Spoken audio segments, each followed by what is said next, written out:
تھوڑا سا ذاتی زندگی کی طرح آ جائیں آپ پلیز. ذاتیات پہ آ جائیں. ذاتیات. شاعر سے احمد سلمان فاروقی پہ آ جاتے ہیں سب سے پہلے. ہاں بلکہ بچپن سے اسٹارٹ کرو. شاعری کہاں سے آئی نہیں ہے. ہاں تو یہ تھوڑا سا یہ جراثیم کہاں سے، کوئی موروثی ہے کیا ہے؟ میرے اندر ایپٹیٹیوڈ موجود ہے کہ میں جب میں اسکول ریکال کرتا ہوں تو اردو سبجیکٹ مجھے بہت اچھا لگتا تھا. مجھے ٹیچر بہت اچھے ملے. میرا ایک میلان موجود تھا اردو کی طرف. مطلب انٹر تک میں نے اردو کا پرچہ کبھی پڑھ کے نہیں دیا. اردو کا امتحان میں پڑھ کے نہیں دیا. پہلا مصرع جو مجھے یاد ہے جو میں نے سنا، میرے والد صاحب اکثر وہ مصرع پڑھتے تھے. نذیر اکبر آبادی کا بڑا مشہور مصرع ہے کہ سب ٹھاٹ پڑا رہ جائے گا جب لاج چلے گا ناچ چلے گا بنجارا. مجھے کیا بدیا ویسا کیا مجھے بہت فیسینیٹ کرتا تھا. پھر غزلوں کی طرف میں انٹرسٹڈ تھا. بچے جو ترانے پڑھتے تھے، پوئمس. پھر جب ہم نے ہوش سنبھالا تو ہمارے گھر میں 3 رسالے آتے تھے. اچھا. ایک ترجمان قرآن، ایک بطول اور ایک نور. یہ جماعت اسلامی کی. جی جی مطلب جوانی سے پہلے بڑھاپا آنا کیوں ہو گیا تھا؟ نہیں، میں تو نور ہی پڑھتا تھا. بطول تو امی کے لیے آتا تھا. مدر پڑھتی تھی میری، اور ترجمان قرآن وہ پڑھتے تھے. ترجمان قرآن تو اب بھی نہیں پڑھتے. تو بطول پڑھا. پھر وہ بچوں کی دنیا اور وہ تعلیم و تربیت، تعلیم و تربیت، پھر فیروز سنز کے ناولز، عمران سیریز، پھر پڑھنے کا شوق ہوئی جاتا. وہ تھا. اصل جو ہوا وہ جب میں کالج میں گیا ایس سی کرنے ہری پور ڈگری کالج میں، تو وہاں ہمارے جو کیمسٹری کے ڈیمانسٹریٹر تھے وہ بہت ادب نواز رہے تھے اور ان کی شخصیت مجھے بڑی اچھی لگی. تو وہ گفتگو میں 2 دفعہ نے شعر پڑھا، مجھے بڑا اچھا لگا. مطلب آپ کی ان کی کیمسٹری مل گئی کیمسٹری لیب میں. تو انہوں نے بھی شاید نوٹ کر لیا کہ اس کے اندر یہ چیز موجود ہے. انہوں نے عبد القاہر ناصر نام جو میرا خیال پروفیسر ہیں اردو کے، اب تو سائنس چھوڑ دی تھی انہوں نے مجھے پہلی کتاب لا. اچھا. انہوں نے مجھے قاسمی صاحب جن کا جب ذکر کر رہے تھے، ان کی کتاب ہے رمجین کے نام سے. جی جی بہت زود ہضم شاعری ہے. اس میں خطات ہیں، اس میں رباعیاں ہیں، اس میں چھوٹی نظمیں ہیں، ورائٹی موجود ہے. ہاں تو وہ مجھے یاد ہے. اس کتاب نے مجھے بہت زیادہ. تو وہ جو کتاب میں نے پڑھی نا، اس کے بعد پھر انہوں نے مجھے ادم کی کتاب دی، خرابات. اب میں فرسٹ ٹائم کیونکہ اپنا ماضی بھی کال کرتا ہوں تو مجھے بھی تھوڑا سا ٹائم لگ رہا ہے. پھر انہوں نے مجھے فراز صاحب کو دیا اور پھر فیض صاحب. ٹرننگ پوائنٹ جسے میں کہوں گا وہ دیوان ناصر تھا. اچھا. دیوان ناصر تھا وہ میں نے پڑھا. تو اس رات میں پہلی غزل تھی. جب میں نے پہلی غزل کہہ لی تو ناصر صاحب میرا ہاتھ پکڑ کے مجھے ہری پور ادبی تنظیم کی بس میں قلم کے نام سے مجھے ان کے حوالے کر دیا. وہ ماحول جس کو میں ریکال کرتا ہوں، صاحب صاحب تھے وہاں. وہ پہلا شعر یاد ہے وہ غزل کا؟ نہیں وہ مجھے یاد. اچھا. کیونکہ وہ شروع میں تو ایسی پریکٹس کے ہوتے ہیں. ظرف والے لوگ تھے، انہوں نے مجھے اس شاعری پہ داد دینی شروع کر دی جو 6 مہینے کے بعد میں نے خود ڈسکارڈ کر دی تھی. لیکن بڑے لوگ تھے، ان کو نظر آ رہا تھا کہ اس میں کچھ ہے. تو لیکن میں وزن میں مصرع میرا بہت جلدی آ گیا تھا. یہ مجھے یاد ہے کیونکہ مجھے یاد ہے 5ویں یا 6ٹھی شاید غزل تھی میری، جو میرے ایک دوست تھے زبردستی وہ لے گئے. شاید آپ کو یاد ہے بچوں کے ایک رائٹر تھے محمد یونس ادیب. جی جی بالکل کیوں نہیں. ہاں ان کے صاحبزادے تھے یہ اویس المصطفیٰ. جی یہ ٹریننگ پہ ہوا تھا ہری پور. تو میری دوستی وستی بھی تو وہ زبردستی غزل لے کے چلا گیا. تو شروع میں کافی شائع ہوتا ہے، حوصلہ نہیں ہوتا تو آپ چھپائیں گے. تو جنگ راولپنڈی اس کے ادبی صفحے میں غزل چھپی. تو میرے 6ٹھی یا 7ویں غزل تھی. مطلب وہ وزن میں تھی، چھوٹی بہر میں تھی کیونکہ ناصر کا آدمی چھوٹی بہر کا. اور ہاں اور بڑی بہر کا انہوں نے کہا ہے ادم چھوٹی بہر کے بادشاہ تھے. تو اسلم کوثری نے بھی، میں اسلم کوثری کو بھی پڑھا اس زمانے میں. تو وہ جب غزل چھپی تو بڑا کانفیڈینس ہوا، شاید میں کہہ سکتا ہوں. تو یہ تھی مطلب آپ کی شاعری کا ہری پور ہزارہ سے کافی قریبی تعلق ہے خود سب سے زیادہ. جی سب سے زیادہ. اور غالباً جو ابھی ایک اور صاحب کوئی وہ حویلیہ والے تو یہ تو بڑا اچھا آپ نے بات بہت اسٹرانگ ماحول تھا وہاں، بڑا اچھا ماحول تھا. کیونکہ میں نے ویسے بھی آبزرو کیا کہ جو مضافات کے لوگ ہوتے ہیں نا، جو وہاں پر بڑے شہر کی زندگی سے دور ہوتے ہیں، تو اس پہ اثرات بھی کم. اور آپ کو زیادہ ٹریڈیشنل لگیں گے، وہ آپ کو زیادہ نیچرل لگیں گے. تو اصل چیز تو نیچر کے قریب ہونا ہے نا، کہ آپ زمین سے جڑی ہوئی شاعری کسی کر لیں. آپ کی اس بات سے مجھے بڑی حوصلہ ہوا کہ میں اکثر لوگوں سے کہتا ہوں کہ بھئی کبھی کسی ادیب سے یا پبلشر سے اس کی کتاب تحفے میں نہ لی جائے. البتہ کتابیں زیادہ خرید کے ہمیں آگے جو ہے تحفے میں دینی چاہیے. تو آپ کو جو کتاب کا پہلا تحفہ ملا آج وہ 50 برس بعد بھی آپ کو یاد ہے. تو اگر ہمارے باقی ساتھی بھی کیا کریں کہ اچھی کتابیں تحفے میں دینے کی روایت ڈالیں میری ہے تو میں خیال ہے کتابوں کے کلچر کو فروغ دے گا. اور وہ بات کبھی آدمی کو بھولتی نہیں ہے کہ کسی نے یہ کتاب تحفے میں دی تھی. جی وہ تو ٹرننگ پوائنٹ تھا. وہ کتابیں اگر میرے پاس نہ آتی تو شاید وہ بات نہ بن رہی. کتاب کا اپنا ایک ماحول ہوتا ہے. آپ نیٹ پہ بھی پڑھتے ہیں, آپ سیل فون پہ پڑھتے ہیں, سب کچھ پڑھتا ہے آدمی. لیکن اس پہ گلزار صاحب کی بڑی خوبصورت نظم ہے, کہیں سے ڈھونڈ کے پڑھی ہے کتابوں کے بارے میں. اچھا جہاں مجھے یاد نہیں آ رہا چلیے لیکن ایک بہت اچھی نظم. اچھا ایک چیز ہری پور شہر میں بلکہ اس زمانے میں قصبہ ہی تھا, صحیح معنی قصبہ ہی تھا, قصبہ ہی تھا, بڑا قصبہ. وہاں سے آپ نے تعلیم حاصل کی اور وہیں پر آپ کا ادبی سفر بھی شروع ہوا. تو یہ ادبی سفر پھر اس کے بعد کہاں تک گیا, مطلب شہر کی بات؟ یہ بڑا انٹرسٹنگ ہے کیونکہ میں ہری پور میں بھی, ہری پور سٹی میں نہیں رہتا تو میں بہت زیادہ نشستوں میں جا بھی نہیں پاتا تھا کیونکہ میں ہری پور کالونی, ہری پور سٹی سے دور ایک TNT کالونی وہاں رہتا تھا. جب میں نے FSC کر لیا تو میں احمدآباد چلا گیا. احمدآباد سے میں نے BCom کیا, BCom آنرس کیا. وہاں پہ ظاہر میں لوکل نہیں تھا, میں صبح فجر کی اذان سے پہلے جاتا تھا اور رات کو 7-8 بجے واپس آتا تھا. وہاں میرا کلاس فیلو تھا جو اس وقت بہت زبردست رائٹر, افسانے کا رائٹر ہے, شاعر ہے, ماجد شاہ نام ہے, سید ماجد شاہ. اچھا وہ میرا واحد سامع تھا. اچھا وہ میرا واحد سامع تھا اور اسی کو میں سناتا رہتا تھا. پھر وہاں سے میں ڈائریکٹ پشاور یونیورسٹی چلا گیا. ادبی ماحول کا میں نہ اس وقت باقاعدہ حصہ رہا نہ میں آج رہا. آج میں کبھی بھی کسی نے, مطلب میں نے پچھلے سال ایک مشاعرہ پڑھا آرٹس کاؤنسل کا, بس. سو باقاعدہ حصہ میں صرف ٹورانٹو میں رہا ہوں. جو میرے 10 سال کا ٹائم ہے نا, اس میں کوئی ایسا ویکینڈ نہیں تھا جس پہ کوئی مشاعرہ نہیں ہے, کوئی کانفرنس نہیں ہے. کانفرنس بھی ہوتی تھی وہاں پہ, نشستیں بہت ہوتی. ٹورانٹو بہت رچ ہے اس معاملے میں, ادبی لحاظ سے بڑا رچ ہے. ویسے میں آپ سے ایک سوال کروں گا, چھوٹے علاقے میں جو آپ نے کہنا شروع کیا اور سامنے آپ کا تھے نہیں, تو یہ اظہار کی کیفیت تھی جو اندر کا کرم تھا, اس کا آپ کیا کرتے تھے؟ نہیں, یا تو میں نشست میں چلا جاتا تھا یا ماجد تھا یا ایک اور تھا.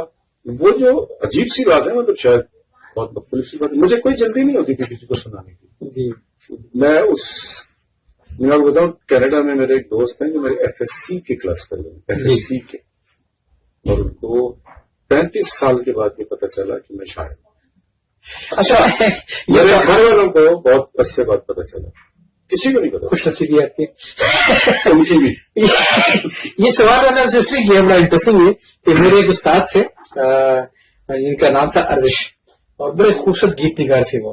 ان کی آنکھیں 2 پیمانے, ہر پیمانے میں میں خانے, چمڑی کی سرسر میں سرگم, پائل کی چھم چھم میں ترانے. تو ان کا روڈ ایکسیڈنٹ میں انتقال ہو گیا. ان کا اتفاق سے بھوچال ضلع ٹرانسفر ہو گیا. شہر بڑے خوبصورت تھے, کہنے سب کچھ کیا تھا, وہاں پہ سامنے نہیں گزرا تھا. تو کیونکہ ایک رات ایسا بڑا اتفاق سے کہ وہ بس اسٹینڈ پہ کب کالم میں جا کے بیٹھ گئے, وہ وہاں پہ تھا جو بسوں کا جنکشن. تو کہنے اتفاق سے مجھے اپنا ایک دوست نظر آیا, بڑا باذوق قسم کا, جو جا رہا تھا بس کھڑی تھی. تو کہنے یہ اچھا ہو گیا, چلو ان کو غزل سنائیں گے. تو کہنے وہاں بیٹھا میں نا کہ ماحول بنانے کے لیے کچھ شاعری کی بات کی اس نے, اس پر مجھے اپنی غزل یاد آئی. کہنے سنا دی اس نے. کہنے اب میں نے کہا میری ٹرن آئی, تو کہنے اس پر ایک اور غزل بھی یاد آئی. تو کہنے دوسری سنا دی کہ میں خوش ہو گئی, 2 ہو گئی. جب 3 ہو گئی اور میں نے اسٹارٹ کیا تو میں نے ہاتھ مل گیا اور بس آ گئی. کہ ساری رات آ کے میں شیشے کے سامنے بیٹھ کے سناتا رہا. ایسی کوئی کیفیت تو نہیں کہ بہت عجیب سی بات ہے, بہت نیچرل فیلنگ ہے یہ, آپ کسی کو سنانا چاہتے ہیں. مجھے کبھی بھی نہیں, کبھی بھی نہیں. میں نے اپنی زندگی میں اپنے گھر میں کبھی شیئر نہیں کرا. اور میں دیکھ رہا تھا کہ جو دوست میرے گزارے میں پروفیشن میں آ گیا, میں میری جاب پلیس پہ کسی کو پتا. تو جو سامنے آپ کو لگتا ہے کہ سامنے ہے اسی کے آپ سنائیں, ورنہ آپ اپنی کاپی خود خراب کرتے ہیں. میرا شعر بہت عزت دار چیز ہے, میں اپنے ہاتھ سے اس کی کام نہیں کر سکتا. اور وہ یہی ہے کہ آپ زبردستی کسی کو سنائیں جس کو اس کی قدر معلوم ہے. تو مجھے ایسا کبھی بھی نہیں رہا, ورنہ تو آپ دیکھیے اس کو میں ہر نشست میں آپ پہنچے گئے, میں کبھی نہیں جاتا. بس کیوں ہے مجھے نہیں معلوم، لیکن میں کمفرٹیبل بہت ہوں اس کے ساتھ. میں نے کبھی اس پہ پی ایچ ڈی نہیں کی کہ بھائی مجھے جانے کا شوق کیوں نہیں ہے، میں کیوں اتنا گمنام ہوں یا جو، میں نے کبھی اس پہ نہیں سوچا کیونکہ میں یہی میرا نیچرل وے ہے اور میں اسی میں کمفرٹیبل ہوں. چلیے میرے خیال گفتگو سلسلہ چلتا رہے گا اور یہ ہمارا پہلا حصہ پہ مکمل ہو رہا ہے، تو اس کے بعد انشاءاللہ پھر ہم دوسرے سے بات کریں گے آپ کی شاعری کے بارے میں.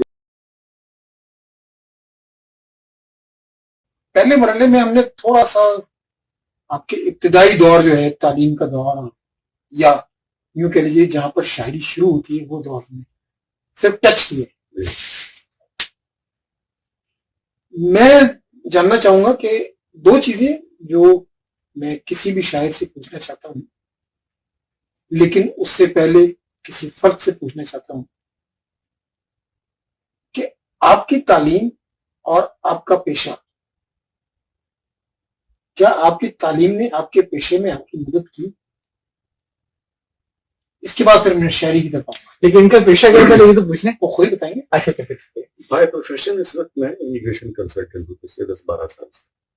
کیریئر میں نے شروع کیا تھا اکاؤنٹنگ سے، میری ڈگری ایم کام تھی، سو وہ پراپر ریلیونٹ تھا.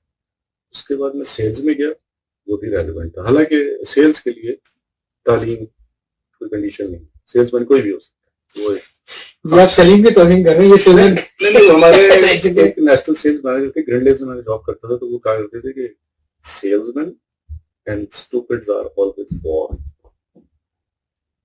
صحیح، اور یہ بالکل صحیح بات ہے. ایک مزے کی بات ہے کہ آپ نے سیلز اسٹارٹ کیا، انہوں نے سیلز اسٹارٹ کیا، اور میں نے اپنا کیریئر سیلز سے اسٹارٹ کیا. اکاؤنٹنگ سے شروع کیا، میں پہلے 2-3 سال تک ایز این اکاؤنٹنٹ کرتا رہا. پھر میں سیلز میں آیا اور سیلز سے میں گیا کنسلٹنسی میں. دیٹ واز مائی ڈیسٹینیشن جو میں دیکھ رہا تھا. تو بالکل ریلیونٹ ہوا. اور اگر ایگزیکٹلی وہ چیز آپ کو نہیں بھی ملتی نا، تو آپ کو ایکسپوجر ضرور ملتا ہے. مثال کے طور پر کینیڈا میں نے پوسٹ گریڈ کیا تھا انٹرنیشنل بزنس میں. اچھا، تو اب میں اس کو ریلیٹ کر سکتا ہوں. انٹرنیشنل بزنس میں پڑھنے کے بعد آپ ایگزیکٹلی انٹرنیشنل بزنس کو اس طرح انوالو نہیں ہوتے، لیکن آپ کو انٹرنیشنل ایکسپوجر ضرور مل جاتا ہے. دنیا آپ کو تھوڑی چھوٹی لگنے لگتی ہے. پلس آپ کو یہ پتہ لگتا ہے کہ اب نیشنل اکانومی نام کی کوئی چیز نہیں ہے، اب سب کچھ انٹرنیشنل.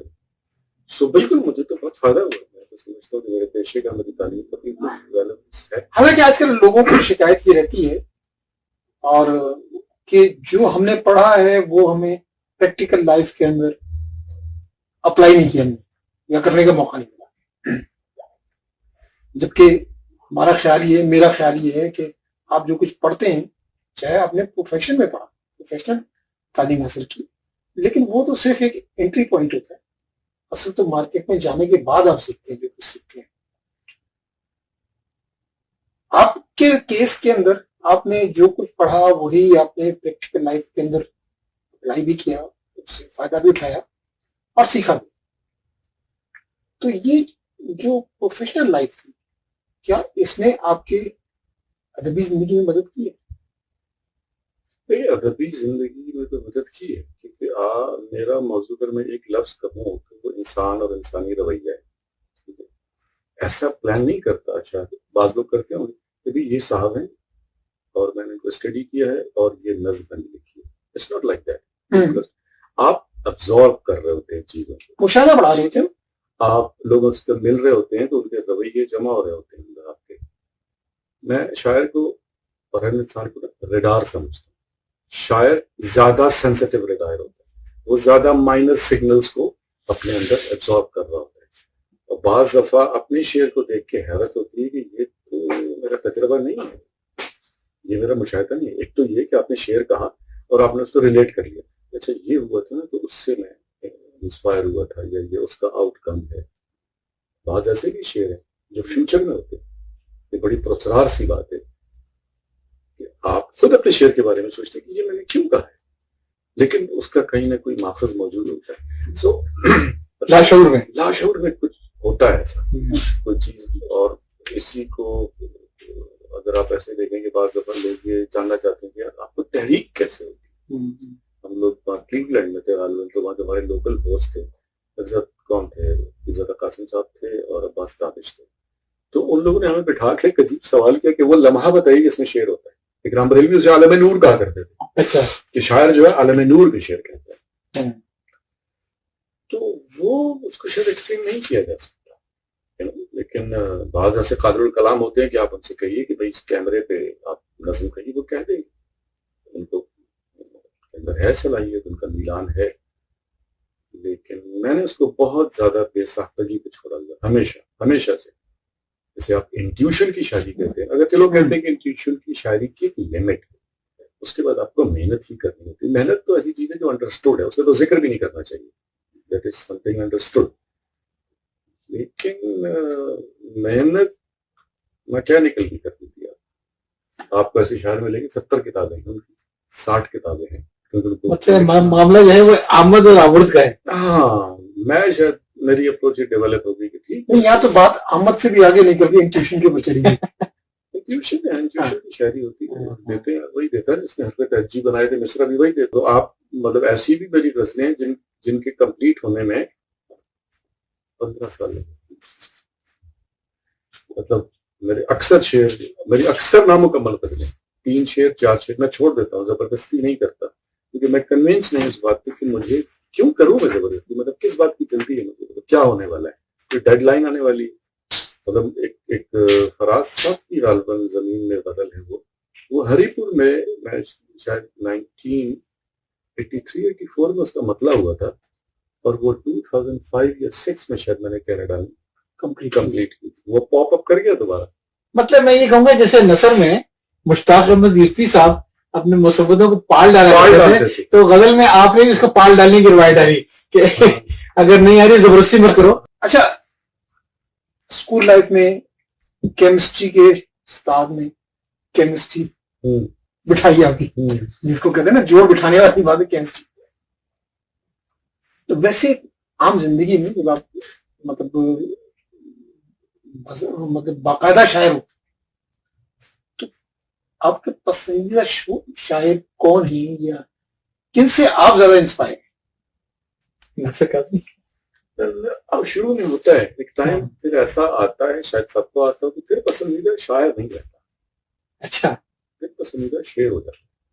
ہاں، یعنی مجھے فیض صاحب کے سارے شعر پسند ہیں، صحیح. مجھے فراز صاحب کے سارے شعر پسند ہیں، اور یہ وہ لوگ ہیں جن کی کتابیں پڑھ کے میں نے پہلی سیکھی. اسلم کوثری صاحب کی پہلی کتاب مجھے پوری یاد تھی، جس کا بڑا مشہور شعر تھا، شہر میں آ کر پڑھنے والے بھول گئے اس کی ماں نے کتنا زیور بیچا تھا. کیا تو زبان کا دھیان تھا، نقل جہاں کتاب تھی، پوری زبانی یاد تھی. میں اب اسلم کوثری کی وہ ساری محبت عقیدت پسندیدگی لے کے ساری چلتا رہا. کینیڈا سے واپس آیا 15-20 سال کے بعد، تو میں فضلیستان گیا. ان سے میں نے پوچھا کہ ان کے اور مجموعے بھی ہوں گے. سر دیکھ لیں، معلوم ہے آپ خود ہی دیکھ لیں. اتفاق سے میں 1.5 گھنٹہ لگ رہا، اور ایک کونے میں مجھے ان کے بعد میں آنے والے 2 یا 3 مجموعے مل گئے، مٹی میں اٹے ہوئے اور وہ پیج اس کے الگ ہوئے. تو میں بہت ایکسائٹمنٹ میں وہ تینوں خرید کے لے گیا. اب تو لوگ خاصے سائنٹیفک ہو گئے ہیں، ہر چیز کمپیوٹرائز کر دی ہے. سے ہیں اب وہ اکثر آپ جائیں گے دوبارہ تو آپ سے یہ نہیں کہیں گے دیکھ لیں، وہ خود دیکھ کے. ہاں، تو وہ پیسج آف ٹائم، مطلب ماسٹر پیس تو ظاہر ہے. ہاں، ایک آدھی میں جن لوگوں سے میں نے سیکھا، وہ ضرور کا نام لوں گا. ناصر کاظمی سے میں نے سیکھا، میں نے عدم سے سیکھا، میں نے فراز صاحب سے سیکھا، فیض صاحب کی کلام سے سیکھا، اور اساتذہ میں تو آپ کو تھوڑا بہت پڑھنا پڑتا ہے، سارا ہی پڑھنا پڑتا ہے. داغ نے مجھے بہت امپریس کیا. اچھا، ایک بات یہ بتائیں کہ آپ کو مطلب ابھی تو آپ نے خود کہا نا کہ ایک شعر ہو گیا، پھر اس کے بعد سال کے بعد 2 سال کے بعد 5 سال کے بعد غزل پوری، بعض دفعہ پوری غزل 1 منٹ میں بھی ہوتی ہے. ہاں ہاں، بعض دفعہ پوری غزل 1-2 منٹ میں بھی اگر طبیعت رواں ہو تو. اگر ہے تو ابھی ہوئی، میں نے بہت میں ایکسائٹڈ تھا. بڑے عرصے کے بعد 3 سال کے بعد 4-5 شعر ہوئے، اور ایک گو میں ہوئے. اور بعض دفعہ یاد ہے آپ کو ایسے ہو جاتے ہیں کہ آپ کہتے ہیں بس نہیں ہوگا تو چھوڑو. جب آپ نے کہا نا چھوڑو، اسی وقت. تو میں جو چیز پوچھنا چاہ رہا تھا کہ ابھی تھوڑی دیر پہلے گفتگو ہو رہی تھی کہ کس ماحول میں آپ شعر کہتے ہیں، کس ماحول میں میں جو چیز سمجھنا چاہ رہا ہوں کہ کیا چیز آپ کو زیادہ انسپائر کرتی ہے، مطالعہ نثر کا یا مطالعہ شاعری کا، جو آپ کو شاعری پہ مجبور کرتا ہے؟ سارے سورسز آف انسپریشن کچھ بھی ہو سکتا ہے. میں بہت ساری مجھے غزلیں آ رہی جو کوئی انڈین مووی دیکھتے ہوئے کلک کریں گے، مووی سائڈ پہ ہوگی، آپ نے لکھنا شروع کر دیا. بعض دفعہ باقاعدہ پلان کر کے بیٹھے کہ آج میں کچھ لکھتا ہوں جو میں نہیں کرتا، تو نہیں ہوگا، کچھ بھی نہیں ہوگا. بعض دفعہ ایسا بھی ہوا ہے کہ جو شروع میں تو بسوں پہ ٹریول کرتے تھے، بس میں ٹریول کرتے کرتے لوگوں کے بیچ میں آپ وہ راڈ پکڑ کے کھڑے ہیں اور بس آپ کو مطلب جب آمد ہو جائے جب ہو جائے جلدی نہیں ہے. انسپریشن مطالعہ آپ کو بہت زیادہ کرتا ہے، چانسز زیادہ ہوتے ہیں. کوئی فارمولا نہیں ہے اس کا. میں اس کو ایسے پوچھوں آپ سے کہ آپ کے خیال میں کیا شعور سے شاعری کرنا جو ہے ذرا مشکل ہے، لیکن لاشعور کی جو باتیں وہ شاعری بن کے خود سامنے آتی ہیں؟ چانسز زیادہ ہیں اس کے. میں ہمیشہ کہتا ہوں اچھا دیکھیے کیا ضروری ہے چاہے جو ریکمینڈ کرتے ہیں ساتھ شاعری کا مطالعہ ہونا چاہیے، مشاہدہ ہونا چاہیے، مشق سخن ہونی چاہیے، سب کچھ آپ کو کرنا ہے. اگر ہم ایزیوم کر لیں کہ بھئی یہ صاحب ان کے دنیا میں سب سے زیادہ مطالعہ، ان کا سب سے زیادہ مشاہدہ ہے، یہ روزانہ 40 غزلیں کہتے ہیں، اس سب انویسٹمنٹ کے بعد بھی ایک اچھا شعر کیا گارنٹیڈ ہو گیا؟ بالکل نہیں. ممتاز مفتی نے لکھا ہے تلاش میں محنت کامیابی کی ضمانت نہیں. محنت کامیابی کی ضمانت نہیں، چانسز بڑھاتی ہے. بات صحیح ہے. اور میرے اور آپ کے پاس محنت کے علاوہ دوسرا آپشن نہیں. اور جب آپ کو محنت کرنی ہے، کیونکہ محنت کرنے کا میرے کو نوازتا ہے، کوئی ڈھونڈنے والا ہو تو دنیا بھی نہیں دیتے، نہیں دیتے. تو مجھے تو کوئی بھی چیز کلک کر دیتی ہوں کہ میں خالصتاً انٹیویشن پہ بلیو کرنے والا آدمی. مجھے کوئی نوری کسی کا جملہ، مرزا فاضلی صاحب آتے تھے وہاں امریکہ، تو وہ انہوں نے ایک جملہ کہا اور وہ کہہ کے چلے، مجھے بڑا اچھا لگا. مشیگن میں شاید تھے، واشنگٹن میں، میں واپس ٹورانٹو آ گیا. کوئی 1 مہینے تک وہ رک گیا مجھ سے، مجھے بہت اچھا لگا تھا. وہ گفتگو کے بیچ میں کہا تھا اور پھر ایک دم اس پہ 3 شعر ہو گئے. تو میں نے پھر بامبے فون کیا تھا فاضلی کو. جملہ کہنا یاد ہے؟ انہوں نے کہا تھا کہ شاعری دیکھے ہوئے کو نہیں دکھاتی. شاعری دیکھے ہوئے کو نہیں دکھاتی، وہ مصرع نہیں تھا، گفتگو میں ایک جملہ تھا کہ شاعری دیکھے ہوئے کو نہیں دکھاتی، دیکھے ہوئے میں جو ان دیکھا ہے وہ دکھاتی ہے. کیا بات. تو اس پہ میں نے مصرع کہا تھا کہ جو دکھ رہا ہے اسی کے اندر جو ان دکھا ہے وہ شاعری، جو کہہ سکا تھا وہ کہہ چکا ہوں، جو رہ گیا ہے وہ شاعر. کیا بات ہے، یہ رہ گئی. بہت. تو اس کے علاوہ میرے پاس کسی اور کا جملہ نہیں کہ بھائی میں نے یہ جملہ کسی نے سنا تھا تو مجھے یہ غزل ہو گئی.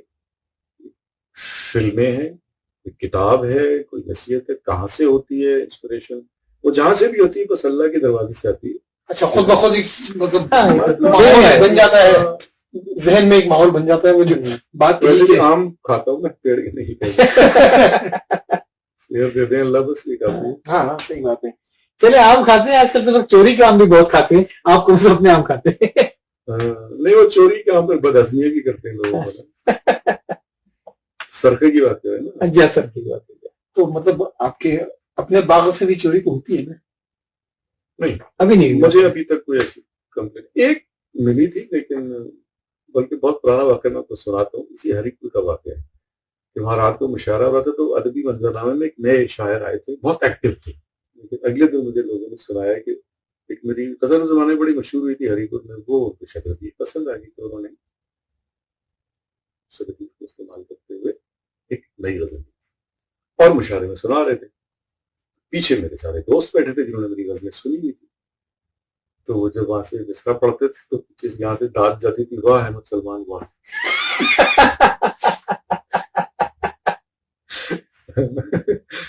تو غیروں بعد میں ملے بھی کرنے کے. آپ دیکھیں میں نہیں کہہ سکتا کیا میں نے اتنی اچھی غزل کہی اور لوگ آپ کا نام لے لے کے مجھے داد دے رہے. یہ تو وہی قصہ ہو گیا کہ نوجوان شاعر گئے تھے کسی مشاعرے میں اور جنرل پہلے کالا سے کالا کھنکارے اور پھر میں نے اسٹیج کے پیچھے دیکھنا شروع کیا تو کسی کو کیا تلاش کرے. کہنے میں دیکھا ہوں کوئی استاد فلاں سے تشریف رکھتے ہیں، یہ جو عطا کرتے تھے وہ ایک جملہ خود ہی اس کا لمس پر پڑھ دیا کرتے تھے.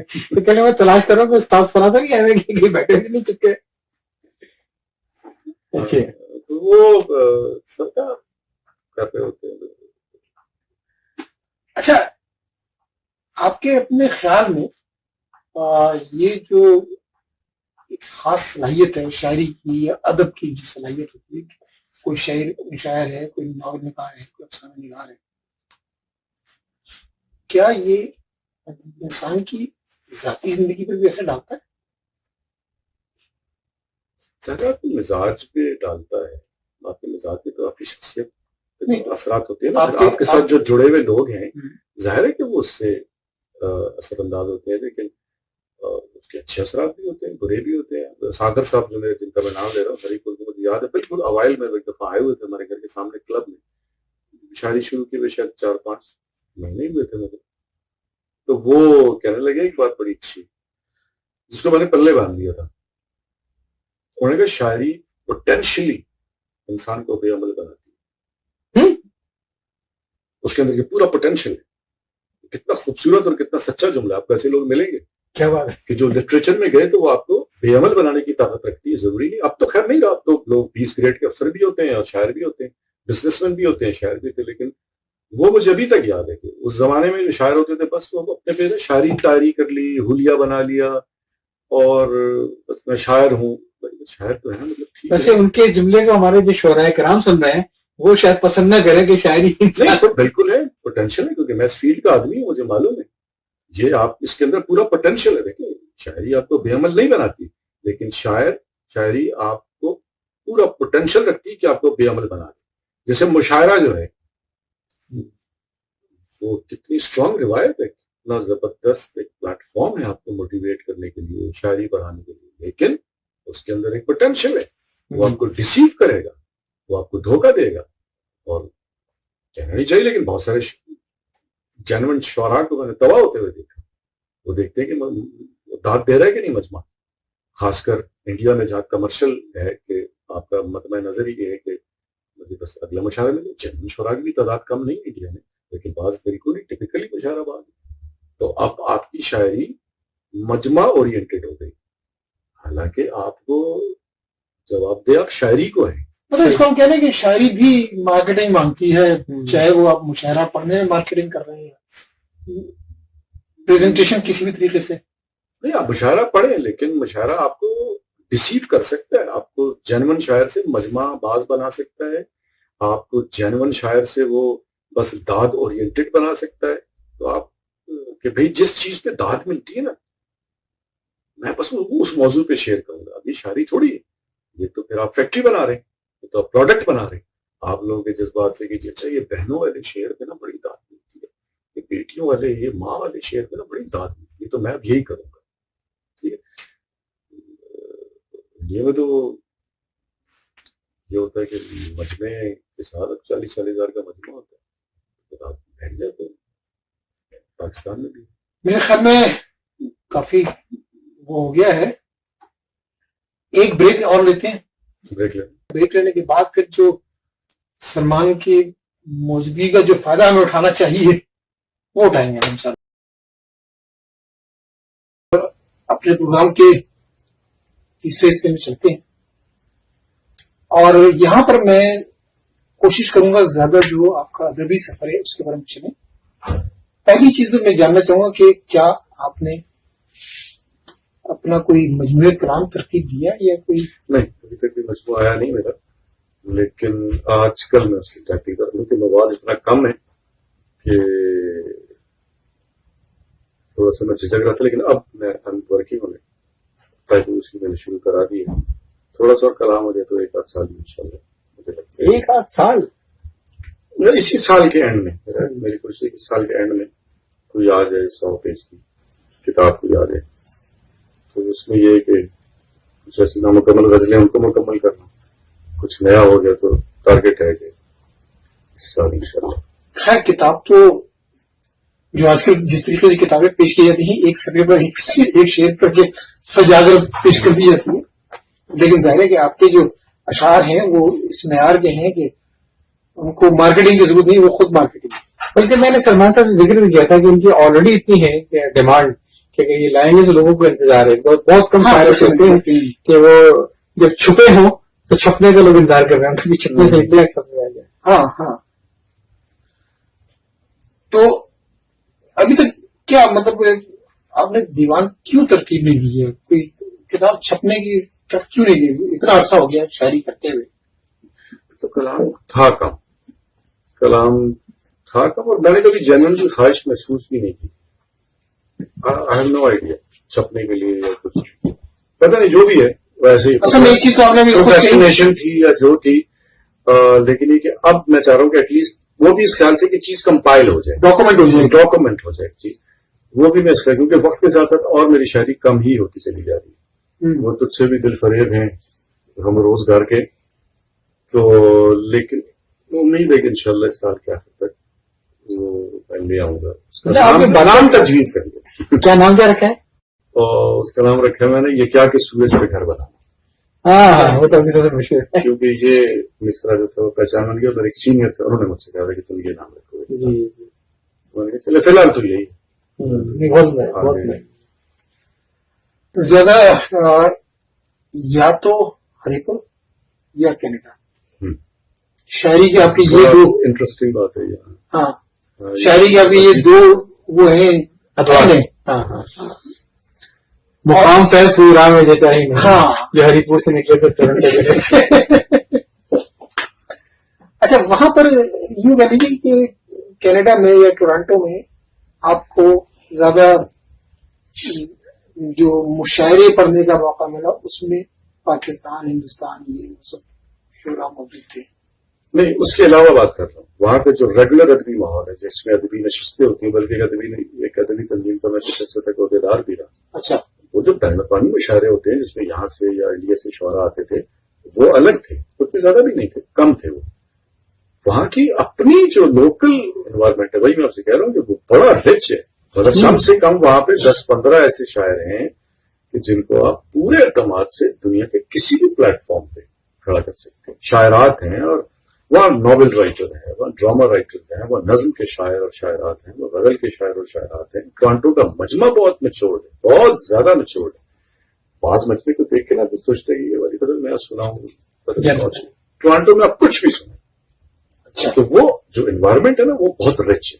باقی جو کیا وجہ ہے اس کی معلوم نہیں ہے، امیگریشن شاید کینیڈا کی اویلیبل تھی. نہیں مطلب دیکھیں بات یہ ہے کہ ایک طرف آپ انسپائر ہیں، جو ظاہر ہے کہ بچپن کا یا لڑکپن کا جو علاقہ ہے ہری پور، وہاں پر جو آپ کو ادبی ماحول ملا آپ اس سے انسپائر، پھر آپ انسپائر ہیں. اچھا کینیڈا میں اور اس میں ہری پور کے انوائرمنٹ میں فرق ہے، یا یوں کہہ لیجیے کہ سوشل کلاس میں فرق ہے؟ دیکھیے ہری پور کی بات تو اس لیے الگ ہے کہ وہ میری ابتدائی تربیت کا اس کا تو مقابلہ ہو نہیں سکتا. وہ اشعار کے دیباچے میں شاید لکھا ہے اسلام صاحب نے کہ ابتدائی شاعری میں شاعر کے اندر ایک سنسناہٹ ہوتی ہے، اس کے لیے شاید ساری عمر ترستا رہتا ہے. اس عہد کا تو جواب نہیں، اس کا تو نیم البدل ہو نہیں سکتا. ٹھیک ہے، اس کے بعد پھر دوسرے انوائرمنٹ جو ہے وہ اس لیے کاؤنٹ کرتے ہیں کہ آپ نے نیا کیا سیکھا اور آپ کو نئی حوصلہ افزائی کیا ملی. تو ٹورانٹو اس بات سے بہت زیادہ ہے کہ اس نے مجھے ایکٹیو رکھا، اور وہاں جو لوگ مجھے ملے مجھے ان سے سیکھنے کا موقع ملا. تو اس کا کنٹریبیوشن آپ کیجیے، ہم اس کو کمپیئر کر نہیں سکتے. مطلب ہری پور میں جو کچھ میں نے سیکھا یا جو میں نے کے پی کے میں سیکھا، میں تو کہتا ہوں کہ ہری پور کے اور کے پی کے درختوں سے رومانس ٹپکتا ہے. حقیقت میں ایک سحر انگیز جگہ تھی میرے لیے. مجھ پہ حقیقت میں ایک سحر طاری رہتا تھا. پشاور یونیورسٹی سے میں 3 مہینے باہر نہیں نکلتا تھا. وہ اتنی زیادہ مجھے وہ رکھتی تھی آسودہ. لیکن ٹورانٹو جیسی خزاں کہیں نہیں. کینیڈا کا فال وہ لفظوں میں بیان نہیں ہو سکتا. میپل لیف کے پتے ریڈ ہو رہے ہوتے ہیں. بلکہ مجھے یاد ہے کہ میں تھا میرے ایک دوست سے مظہر، ہم کیوبیک سے مونٹریال سے کیوبیک سٹی اولڈ سٹی ہم ڈرائیو کر رہے تھے. انہوں نے جنگلوں کے بیچ میں سڑک بنائی اور فال تھا. تو مظہر صاحب مجھ سے کہنے لگے کہ شاعر صاحب دھیان سڑک پہ. مجھے ابھی تک یاد ہے وہ ناصر کاظمی کا مجھے مصرع یاد آ رہا تھا کہ گا رہا تھا کوئی درختوں میں آگ سی لگ گئی درختوں میں. تو مطلب میں کمپیئر کرتا نہیں، جو جہاں کی بیوٹی ہے وہ وہاں کی بیوٹی ہے. انسپریشن آپ کہیں سے بھی لے سکتے ہیں.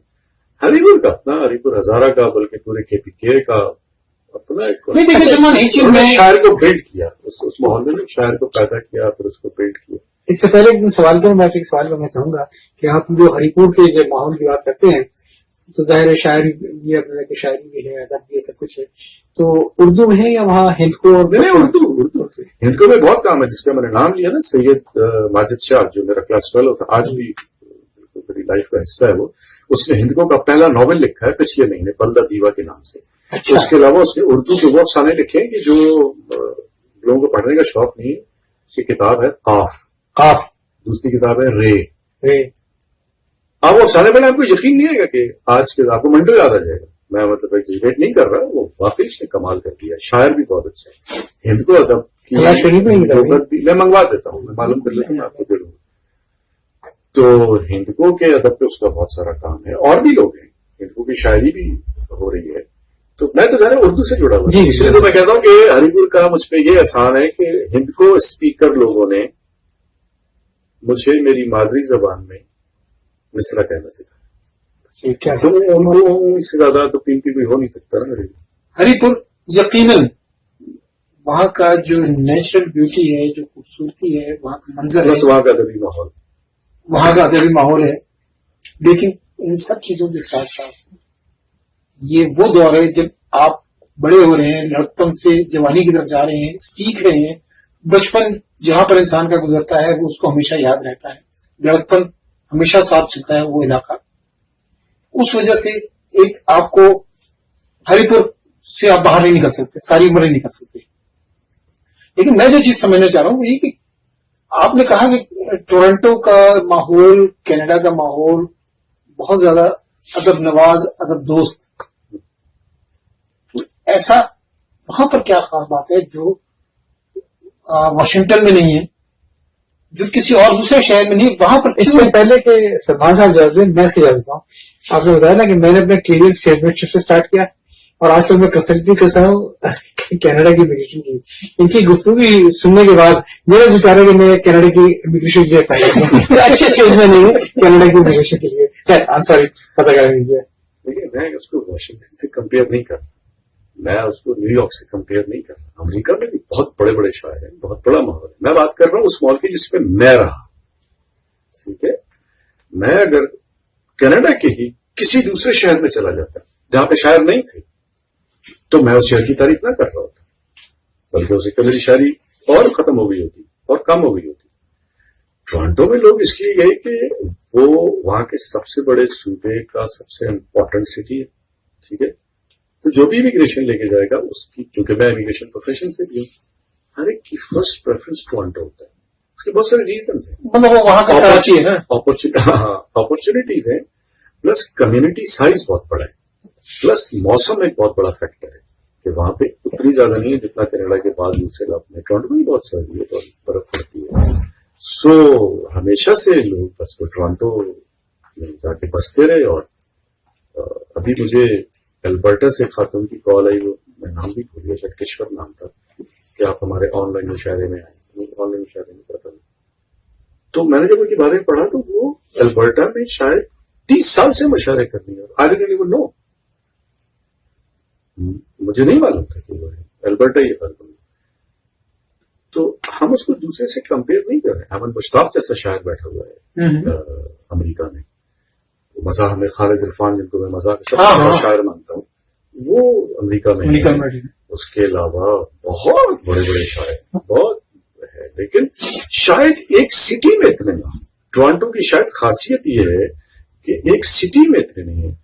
یعنی اگر میں ایگزیجریٹ نہیں کر رہا تو ٹورانٹو میں کم سے کم 100 شاعر ہوں گے، اور جو باقاعدہ شاعر ہیں. جی مطلب شاعری کر رہے ہیں. ان میں سے میں آپ سے کہہ رہا ہوں 10-15 شاعر ایسے ہیں اور شاعرات جن کو آپ انٹرنیشنل لیول کے کسی بھی پلیٹ فارم پہ انٹروڈیوس کرا سکتے ہیں اور آپ ان کو وہ کر سکتے ہیں. اور یہ چھوٹی بات نہیں ہے. شاعری، اردو شاعری بہت کمپیٹیٹو فیلڈ ہے. لاکھوں شاعر ہیں دنیا میں اور صحیح بہت کمپیٹیٹو ہے. ہمارے جو رفیع مصطفیٰ صاحب آئے تھے ریش کے، کیا پیاری ان کی اردو سے اردو ہے. بلکہ وہاں میں ایک کمپیٹنگ میں نے کیا بھی دیا تھا، ہمارے پہ بھی بیٹھے ہوئے تھے ہمارے علی شاہ صاحب، اللہ بری کا رحمت کرے. میں نے کہا ہمارے ٹورانٹو میں اتنے پوئٹس ہیں کہ ہم ایک پوئٹری فارم کھول سکتے ہیں. یہ بہت عمدہ ہے، پوئٹری فارم کی بڑی پوئٹس ہیں کہ ہم وہاں پوئٹری فارم کھول سکتے ہیں. بہت محسوس ہوئے وہ کہتے بہت اچھا کام ہے. بلکہ اس سے پہلے کہ تم آؤ، میں ان کی بات سے اٹھاؤں گا اور بات کو سوال کرنا چاہوں گا. آپ نے ذکر کیا آن لائن کا. اب یہ پچھلے 1 سال سے بڑا کلچر ڈیولپ ہوا ہے اور کہ جو وہاں پہ آن لائن رزوم کے اور مشاعرے اور ہر ہفتے کہیں نہ کہیں ہو رہا ہے. اس کا ایک فائدہ بھی ہوا ہے کہ چونکہ مشاعرے ختم ہو گئے تھے کورونا کی وجہ سے ہوا تو لوگ چہرہ آشنا ہو گئے. لیکن یہ کہ اس پہ وہ جتنا ملنا چاہیے تھا لوگوں کو کوریج وہ میں نے دیکھا نہیں ملی. اور میں نے دیکھا پیچھے تو انہوں نے کیا تھا علی گڑھ یونیورسٹی والوں نے اپنا سسلنشن اور جتنے ٹاپ کے شعرا تھے لائیو اٹینڈنس کچھ بھی نہیں تھی. اس پہ آپ کی روشنی ڈالیں گے یہ جو آن لائن اور زوم کے مشاعرے اسٹارٹ ہوئے ہیں اس نے مشاعرے کو اور شاعری کو آگے بڑھایا وقوال آپ کے, یا آپ سمجھتے ہیں کہ اگر نہ بھی ہو تو وہ فرق نہیں پڑتا؟ نہیں, انہوں نے مشاعرے کو زندہ رکھا اور یہ بہت اچھی بات ہے. میں اس کو سپورٹ کرتا ہوں, یہ بالکل ہونا چاہیے میرے لیے بھی. صحیح, مجھے باہر رکھیں. کیوں؟ اس لیے کہ وہ میں کوئی اسٹیٹمنٹ پاس نہیں کر سکتا. بعض لوگوں کے لیے بہت اچھا ہے وہ, اور اس نے مشاعرے کو زندہ رکھا. آپ گھر میں بیٹھے ہوئے اپنی غزل سنا رہے ہیں, but it's not for me. ٹھیک ہے, مجھے بہت سارے لوگوں نے کہا بھی کیا مشاعروں میں وہ اسپیشلی لاک ڈاؤن کے, میں اس کے بارے میں اسٹیٹمنٹ بالکل صحیح آپ کریں. آپ کی بات بڑی اچھی لگی کہ اچھا ہے لیکن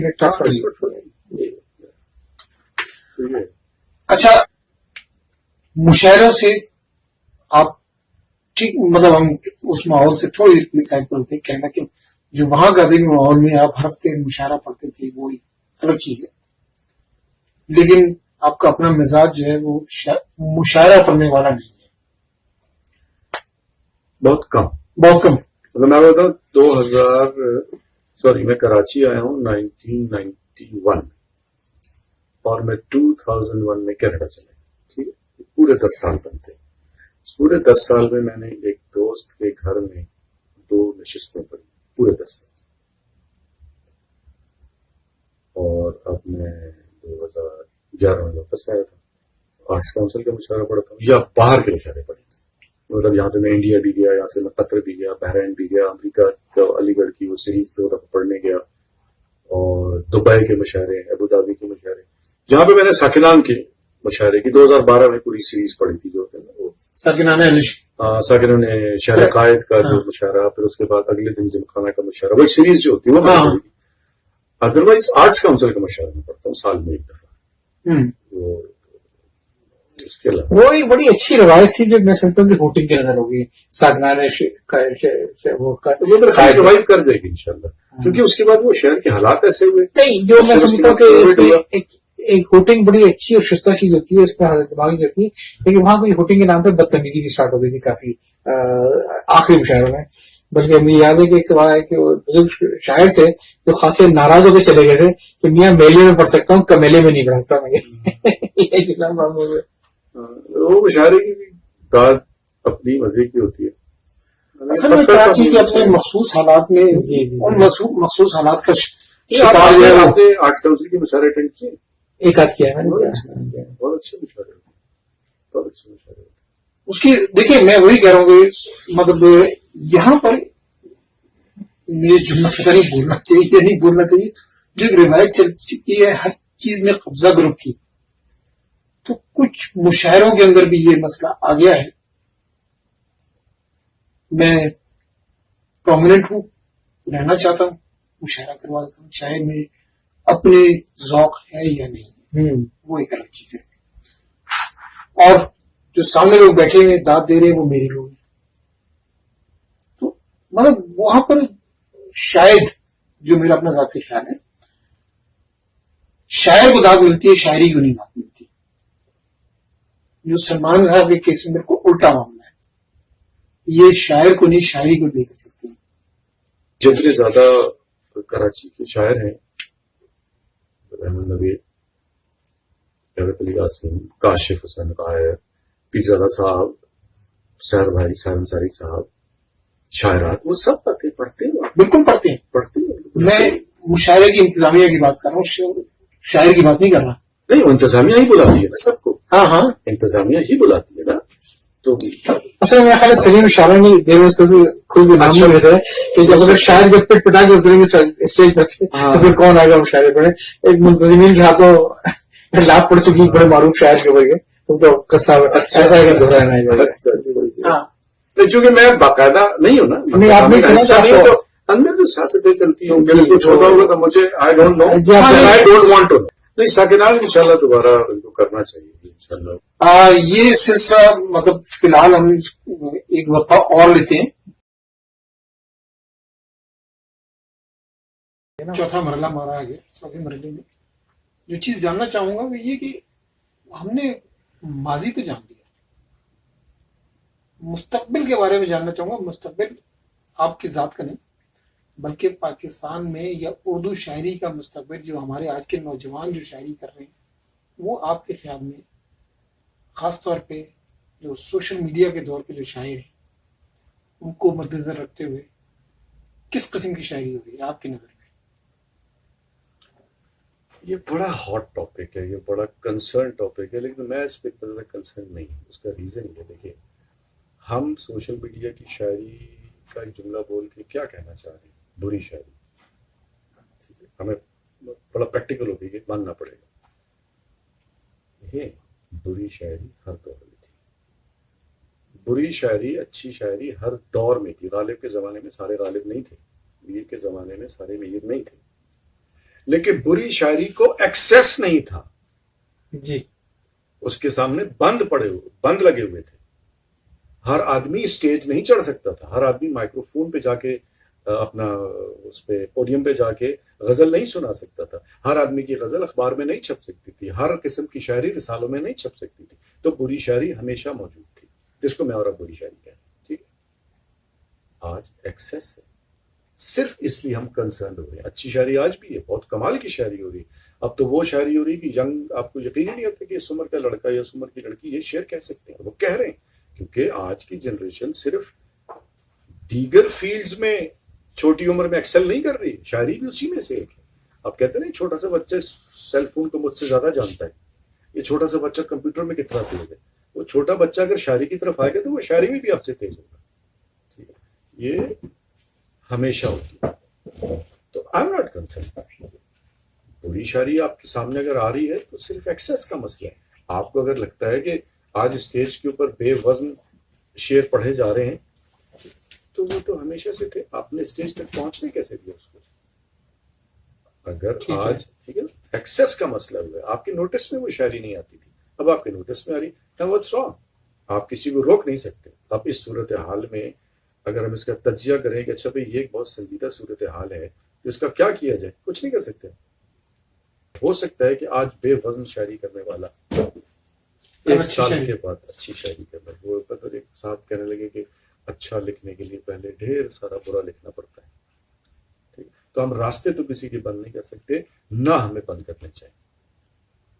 ٹھیک ہے, سو میں تو اس کو بہت خوشحال دیکھتا ہوں کہ یہ تو بہت زیادہ اچھا ہے, کیونکہ اپریسیشن اور داد یہ انسان کی نیچر سے جڑی ہوئی چیز ہے جو آپ کو موٹیویٹ کرتی ہے. ایک بے وزن شاعری کرنے والے کو اگر داد مل رہی ہے تو وہ کم سے کم موٹیویٹ تو ہوگا نا. موٹیویٹ ہونا تو ایک بہت پازیٹیو چیز ہے. وہ موٹیویشن اس کو ٹریک پہ لے کے چلی جائے. اس لیے سوال بہت اچھا تھا کہ ہر آدمی بڑا کنسرن ہے اس سے کہ جس سے کوئی شاعری کا نقصان ہو رہا ہے یا کچھ ہے. نہیں, ایسا کچھ نہیں ہو رہا. یہ ہمیشہ سے تھا اور اس کو ہونا چاہیے, کیونکہ اسی میں سے نکلیں گے لوگ نا, اسی میں سے. اچھا میں اگر اس کو اس طرح کہوں کہ سوشل میڈیا کے دور میں کوئی ضروری نہیں کہ مطلب اگر میں یہ کہوں سوشل میڈیا کی شاعری تو خراب شاعری, بلکہ میں یہ کہوں گا کہ ہمارے سامنے تعداد بڑھ گئی شاعری کی یا شاعروں کی مقدار بڑھ گئی ہے. اور پہلے یہ تھا کہ اگر 100 سننے کو ملتے تھے تو 100 میں 90 صحیح ہوتے تھے, کیونکہ وہی جو آپ نے تھوڑی دیر بات کی کہ ایک فلٹر لگا ہوا تھا, ہر آدمی اسٹیج پر نہیں آ سکتا تھا. اب ہر آدمی سامنے آ رہا ہے تو 100 میں سے 90 نہیں بلکہ شاید اب آپ کے پاس 50 یا 40 ہی صحیح آتے ہیں, باقی چھاٹی ہو جاتا ہے بعد میں. وہ مسئلہ نہیں ہے اس وقت. میں صرف یہ پوچھنا چاہ رہا ہوں کہ سوشل میڈیا کے ذریعے ہمارے مطالعہ, ہمارے مشاہدہ بہت وسیع ہو رہا ہے, ہمارے نوجوانوں کا خاص طور کے اوپر. تو آپ نے اپنی جوانی میں جب شاعری شروع کی اور مشاعرے دیکھے, اس وقت جو معیار ملتا تھا آج کی اچھی شاعری میں کیا وہ معیار مل رہا ہے یا اس سے بہتر معیار مل رہا ہے؟ اصل میں مشاعرے سے شاعری کا معیار مطلب جو اچھی غزل ہے وہ کتاب میں بھی اچھی غزل ہے, مشاعرے میں بھی اچھی غزل ہے. اگر آپ کے مزاج سے وہ مل رہی ہے, ظاہر ہے کہ لوگوں کے پاس لفظ کم ہو رہے ہیں, لوگ کم لفظ استعمال کرتے ہیں. پھر ایک نیا ٹرینڈ یہ آ گیا ہے کہ جو میں ذاتی طور پہ سمجھتا ہوں کہ آپ وہ لفظ استعمال کریں کہ آپ پہ ابلاغ متاثر نہ ہو. لوگوں کی ویکیبلری کم ہو رہی ہے, ٹھیک ہے, وہ مسائل تو ہیں کہ زبان کی کوالٹی ہے, وہ سب چیزیں وہ نہیں ہیں جو آج سے 50 سال پہلے تھی یا 100 سال پہلے تھی. لیکن یہ کہ اچھا شعر تو وہی ہے کہ جو آپ کو آپ کے اندر تحریک پیدا کر دے, ٹھیک ہے. وہ آپ مشاعرے میں بھی سن سکتے ہیں, وہ آپ کتاب سے ہی پڑھ سکتے ہیں, وہ کسی کی گائی ہوئی غزل سے بھی آپ لے سکتے ہیں. تو اٹس ٹو ارلی کہ یہ جو نئی تبدیلی اور بہت ساری مقدار میں شاعری سامنے آ رہی ہے, یہ سیٹل کیسے ہوگی. جب یہ سیٹل ہوگی تب اس کا ہم زیادہ شاید میں سمجھتا ہوں کہ بہتر تجزیہ کر سکیں. ابھی تو دھول بہت اڑ رہی ہے نا, ٹھیک ہے, لیکن اسی کے اندر آپ کو 20-22 سال کے 25 سال کے لڑکے ملیں گے جو بالکل جینوئن سنجیدہ شاعر ہے, اور لڑکیاں آپ کو ملیں گی. آپ کو جو پرانے شاعر ہیں وہ تو ہے ہی, تو وہ شاعری جس کو میں اور آپ شاید سب سے اچھی شاعری کہتے ہیں وہ آج بھی موجود ہے, بالکل موجود ہے. فیوچر میں کیا ہوگا چانسز اس لیے شاید کم ہے کہ آپ کے اسکول سے اردو ختم ہو رہی ہے. صحیح. میں جو شوق لے کے آیا اردو کا اپنے اسکول سے لے کے آیا تھا, ٹھیک ہے نا. آج وہ بیسس شاید نرسری ختم ہو گئی, وہ شاید نرسری ختم ہو رہی کہ جہاں پہ سب سے پہلے تو شوق پیدا ہوتا ہے نا, اس کے بعد پھر آپ اس لائن پہ چلتے ہیں تو پھر آپ نئی منازل طے کرتے ہیں. تو اگر آج کے بچے یہ کہتے ہیں کہ آئی ہیٹ اردو, اردو بطور مضمون اس کو کہتے ہیں آئی ہیٹ اردو, بطور مضمون اگر آپ کو پسند نہیں ہے تو پھر آپ کیسے کریں گے. یہ بہت بڑا علم ہے جو اس وقت کافی ایسے پرائیویٹ اسکول ہیں جہاں کے خواتین اساتذہ اور اساتذہ جتنے ہیں وہ باقاعدہ پابندی لگاتے ہیں کوئی آپس میں بھی اردو بات نہ کرے. تو یہ بلکہ بچہ گھر میں بھی اردو میں بات نہ کرے, یہاں تک پابندی. مجھے یاد ہے وہاں کینیڈا میں ایک صاحب تھے, وہ ہر مجمع میں آ کے نا, ہر مشاعرے میں آ کے ایک اناؤنسمنٹ کیا کرتے تھے. انہوں نے بچوں کے لیے اردو کی کلاسز شروع کی تھی, میں نام بھول رہا ہوں, بڑے صحیح خاتون تھے. تو وہ لوگوں سے کہا کرتے تھے کہ برائے مہربانی اپنے بچوں سے گھر میں انگریزی بول کے ان کی انگریزی خراب نہ کریں. کتنی صحیح بات ہے. اب آپ ان بچوں سے انگریزی بول کے اپنی انگریزی امپروو کرنے کے, اور ایسے بھی میں نے لوگ دیکھے کینیڈین بورن بچہ اور کیا شستہ اردو بولتا تھا اور کیا شستہ پنجابی بولتا تھا, کینیڈین بورن, اور بیسٹ طبلہ نواز تھا وہاں کا. اچھا. تو جنہوں نے ماحول بنانا ہے انہوں نے ماحول بنانا ہے. خیر وہاں تو چلے مجبوری ہے, کیونکہ وہ کہتے تھے بھائی انگریزی تو وہ ویسے بھی سیکھ جائے گا, باہر اتنا اسٹرانگ سسٹم میں باہر نکل کے سیکھے گا, آپ اردو بولے. لیکن یہ انگریزی کو جو سمبل آف اسٹیٹس سمجھ لیا جاتا ہے نا کہ میرا بچہ انگریزی بولے گا تو مطلب اس سے کوئی وہ ہو جائے گا, وہ غلط ہے. کراچی کا نوجوان یا پاکستان کا نوجوان یہاں پر تو ہمارے اس میں مشاہدے میں آتا ہے کہ بچہ اردو سے بھاگ رہا ہے. کیا وہاں پر بھی بچہ اردو سے بھاگ رہا ہے؟ والدین وہ ماحول دے تو وہ ایک الگ چیز. نہیں, وہاں پہ زیادہ کاؤنٹ کر نہیں سکتے کہ وہ تھوڑی بہت کوشش جو کر رہے ہیں, لیکن بھاگ نہیں رہا. وہ باہر کا سسٹم اتنا اسٹرانگ ہے کہ آپ اس کا مقابلہ کر نہیں سکتے. میرے ایک دوست تھے, وہ آئے, ان کو آئے ہوئے 7-8 مہینے ہوئے تھے, وہ مجھ سے کہنے لگے, چھوٹا بچہ تھا ان کا, اس نے کہا کیا سسٹم ہے کہ جس نے میرے بچے کو 6 مہینے میں مادری زبان بھلا دی. یہ کتنا اسٹرانگ سسٹم ہے کہ اس نے ماں کی زبان بھلا دی میرے بچے کو. اب آپ کو بہت سارے بچے ایسے ملیں گے کہ ماں اردو میں بات کر رہی ہے, بچہ انگریزی میں جواب دے رہا ہے. اس کی لسننگ ٹھیک ہے, اس کی اسپیکنگ ٹھیک نہیں. یہ 4 ماڈیول ہوتے ہیں نا زبان کے, اسپیکنگ, ریڈنگ, رائٹنگ اور لسننگ. تو وہ ڈپارٹمنٹ وائز ایسے بے شمار آپ کو وہاں فیملیز ملیں گی جس میں وہ بچے سے اردو میں بات کر رہی ہے ماں, اور جواب وہ انگریزی میں دے رہا ہے. تو اردو وہاں سے کوئی مستقبل کے لیے آپ مطلب وہاں کے بچوں میں اردو کی طرف آنے کا شوق نہیں ہے. میرے خیال ہے کیس ٹو کیس کہہ سکتے ہیں ہم, ایسے کوئی سویپنگ اسٹیٹمنٹ نہیں کر سکتے. بعض پیرنٹس ان کو بہت خیال ہے اس بات کا کہ اس بچے کو اردو آنی چاہیے. میرے جاننے والے تھے فیصلہ آباد کے, وہ میرے خیال ہے 15-20 سال میں رہنے کے بعد واپس پاکستان آ گئے. تو ان سے میں پوچھا آپ کیوں جا رہے ہیں, اچھا کاروبار تھا. انہوں نے کہا اب میرے بچوں کو اردو بھی آنی چاہیے, پنجابی بھی آنی چاہیے, اور سب سے بڑی بات ان کو پتہ ہونا چاہیے کہ دادی کسے کہتے ہیں, چچا کیا ہوتا ہے, پھوپھی کیا ہوتی ہے. تو ایسے لوگ بھی جو معاشرت کے بارے میں پتا ہو, تو اپنے معاشرے کے بارے میں, بیک گراؤنڈ کے بارے میں پتا. اردو کا مسائل تو یہاں ہے, مطلب ان سے تو آپ توقع نہیں باندھ سکتے نا کہ امریکہ میں اچانک اردو آپ کو کچھ دے دے گی, یا اردو کا فیوچر کینیڈا ڈیسائیڈ کرے گا یا یورپ ڈیسائیڈ کرے گا. اردو کا فیوچر تو ہم ڈیسائیڈ کریں گے. اور ہم کیا ڈیسائیڈ کریں گے کہ وہ سپریم کورٹ کا آرڈر بھی ہے لیکن امپلیمنٹ نہیں کر رہے آپ. اسکولوں کے اندر آپ نہیں کر رہے, آپ کو فکر نہیں ہے. اصل چیز تو فکر ہے نا. وہ میں کہیں پڑھ رہا تھا اس کا شاید چرچل کا ورلڈ وار میں کچھ ایسا ہوا کہ اس کو کہا گیا کہ بہت ایکسپینسو ہے وار, بہت خرچہ ہو رہا ہے, تو یہ جو کلچرل ایکٹیویٹیز ہیں ان کا بجٹ تھوڑا سا کاٹ دیا جائے. تو چرچل نے کہا کہ then what are we fighting for. اسی کے لیے تو لڑ رہے ہیں اور تم اسی کا بجٹ کم کروا رہے ہیں. یہ جنگ اسی کو بچانے کے لیے تو ہو رہی ہے. صحیح. تو اردو کی ذمہ دار تو ہم ہیں. ہم یہ تھوڑی کہہ سکتے ہیں کہ وہ کینیڈا میں جو ہے یا یورپ میں جو ہے یا آسٹریلیا میں جو ہے ہم اوورسیز پاکستانی ان کے اوپر ذمہ داری آتی ہے. ذمہ داری تو یہاں آتی ہے, اور ذمہ داری ہمیشہ اسٹیٹ کی ہوتی ہے. ذمہ داری تو ہمیشہ اسٹیٹ کی بنتی ہے نا کہ آپ کی کیا پہچان کرنا چاہتے ہیں. نہیں, اسٹیٹ کی ذمہ داری بالکل ہے. اس میں ظاہر ہے کہ آپ نے آئین میں وعدہ کیا ہوا ہے, آپ نے سپریم کورٹ میں وعدہ کیا ہوا ہے. امپلیمنٹیشن کے حوالے سے کہہ رہا ہوں, امپلیمنٹیشن تو کروانی ہے.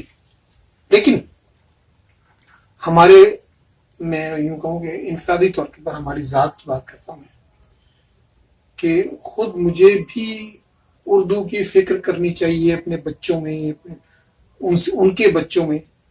کیا میں وہ فکر کرتا ہوں؟ مجھے نہیں نظر آتا کہ ہم فکر کرتے ہیں. مانے تو وہی ہے کہ ہم اپنے بچے کو so called English medium school میں داخل کرا کے مطمئن ہوتے ہیں کہ بچہ یہاں سے پڑھ کر نکلے گا. میرا ذاتی تجربہ ہے یہ کہ آپ ان اسکولوں کی بات نہ کریں جو 50,000 25,000 روپے مہینہ فیس لیتے ہیں, ان کی بات نہیں کریں, بلکہ مڈل کلاس کے انگلش میڈیم اسکول کی بات کریں جہاں پر مشہور پبلشرز کی انگلش کی کتابیں پڑھائی جاتی ہیں. کتاب انگلش میں چھپی ہوئی ہے, بچے کو لیکچر اردو میں دیا جاتا ہے تاکہ بچہ سمجھے. اس لیے کہ وہ ہمارا جو ٹیچر ہے وہ خود اس قابل نہیں کہ وہ انگلش پڑھ سکے وہ اور انگلش میں لیکچر دے سکے. ایک آخری چیز, ہمارا جو اتنا ادبی سرمایہ ہے, ہمارا جو علمی سرمایہ اردو کے اندر ہے, اگر ہم اردو سے دور ہوں گے تو یہ سرمایہ کہاں جائے گا؟ جائے گا کہاں؟ جا رہا ہے تہ خانوں میں, بیسمنٹس میں جا رہا ہے. بہت سارے ایسے لوگ ہیں جنہوں نے اس کو سیو کیا, سیو کر الیکٹرانکلی, لیکن یہ کہ وہ نہیں, مطلب جو اس کو جانا چاہیے ہمارے دماغ میں, ہمارے مزاج میں, نہیں جا رہا. وہ نہیں جا رہا. ہماری تربیت کا بہت بڑی ٹی وی ہوتا تھا. پی ٹی وی کے پرانے ڈراموں کو میں بالکل لٹریچر کا حصہ مانتا ہوں. صحیح, میں اس کو ادب مانتا ہوں. تو پی ٹی وی کے پرانے, آج آپ دیکھ لیں, آپ غزلیں سنتے تھے نا, خبر نامے سے پہلے غزل آتی تھی, ٹی وی پہ اکثر غزلیں آتی تھی. اب آپ کے پاس ایک غزل جو 4 سے 5 منٹ لیتی ہے اس کا اسپانسر نہیں ہے آپ کے پاس. آپ کے پاس مختلف ریسورسز تھے نا جہاں سے آپ شاعری سنتے تھے, افسانہ سنتے تھے, ریڈیو پہ ڈراما, ایسے ریڈیو پہ ڈرامے آتے تھے. تو ساری چیزیں بند ہو چکی. وہ سب سرمایہ ہی ہے نا, سب سرمایہ. وہ کہاں ہے؟ آپ کو بتا رہا تھا نا نون خلیق صاحب کی, وہ شاید اس کی کاپی بھی نہ ملے پاکستان میں. تو وہ سرمایہ زیادہ ضائع ہو جائے گا. کچھ لوگ ہوں گے جو ریسرچ کر رہے ہوں گے, جن کا طبی میلان ہوگا اس طرف, وہ شاید کر رہے ہیں. لیکن اصل میں تو قوموں کی فکر ان کے لیڈر کرتے ہیں نا. اصل میں تو لیڈر سوچتے ہیں, وزڈم اسٹیٹس مین جسے آپ کہتے ہیں, کہ اس کی تو کوئی پہچان ہی نہیں, میری قوم تو مطلب اس کی کوئی پہچان ہی نہیں.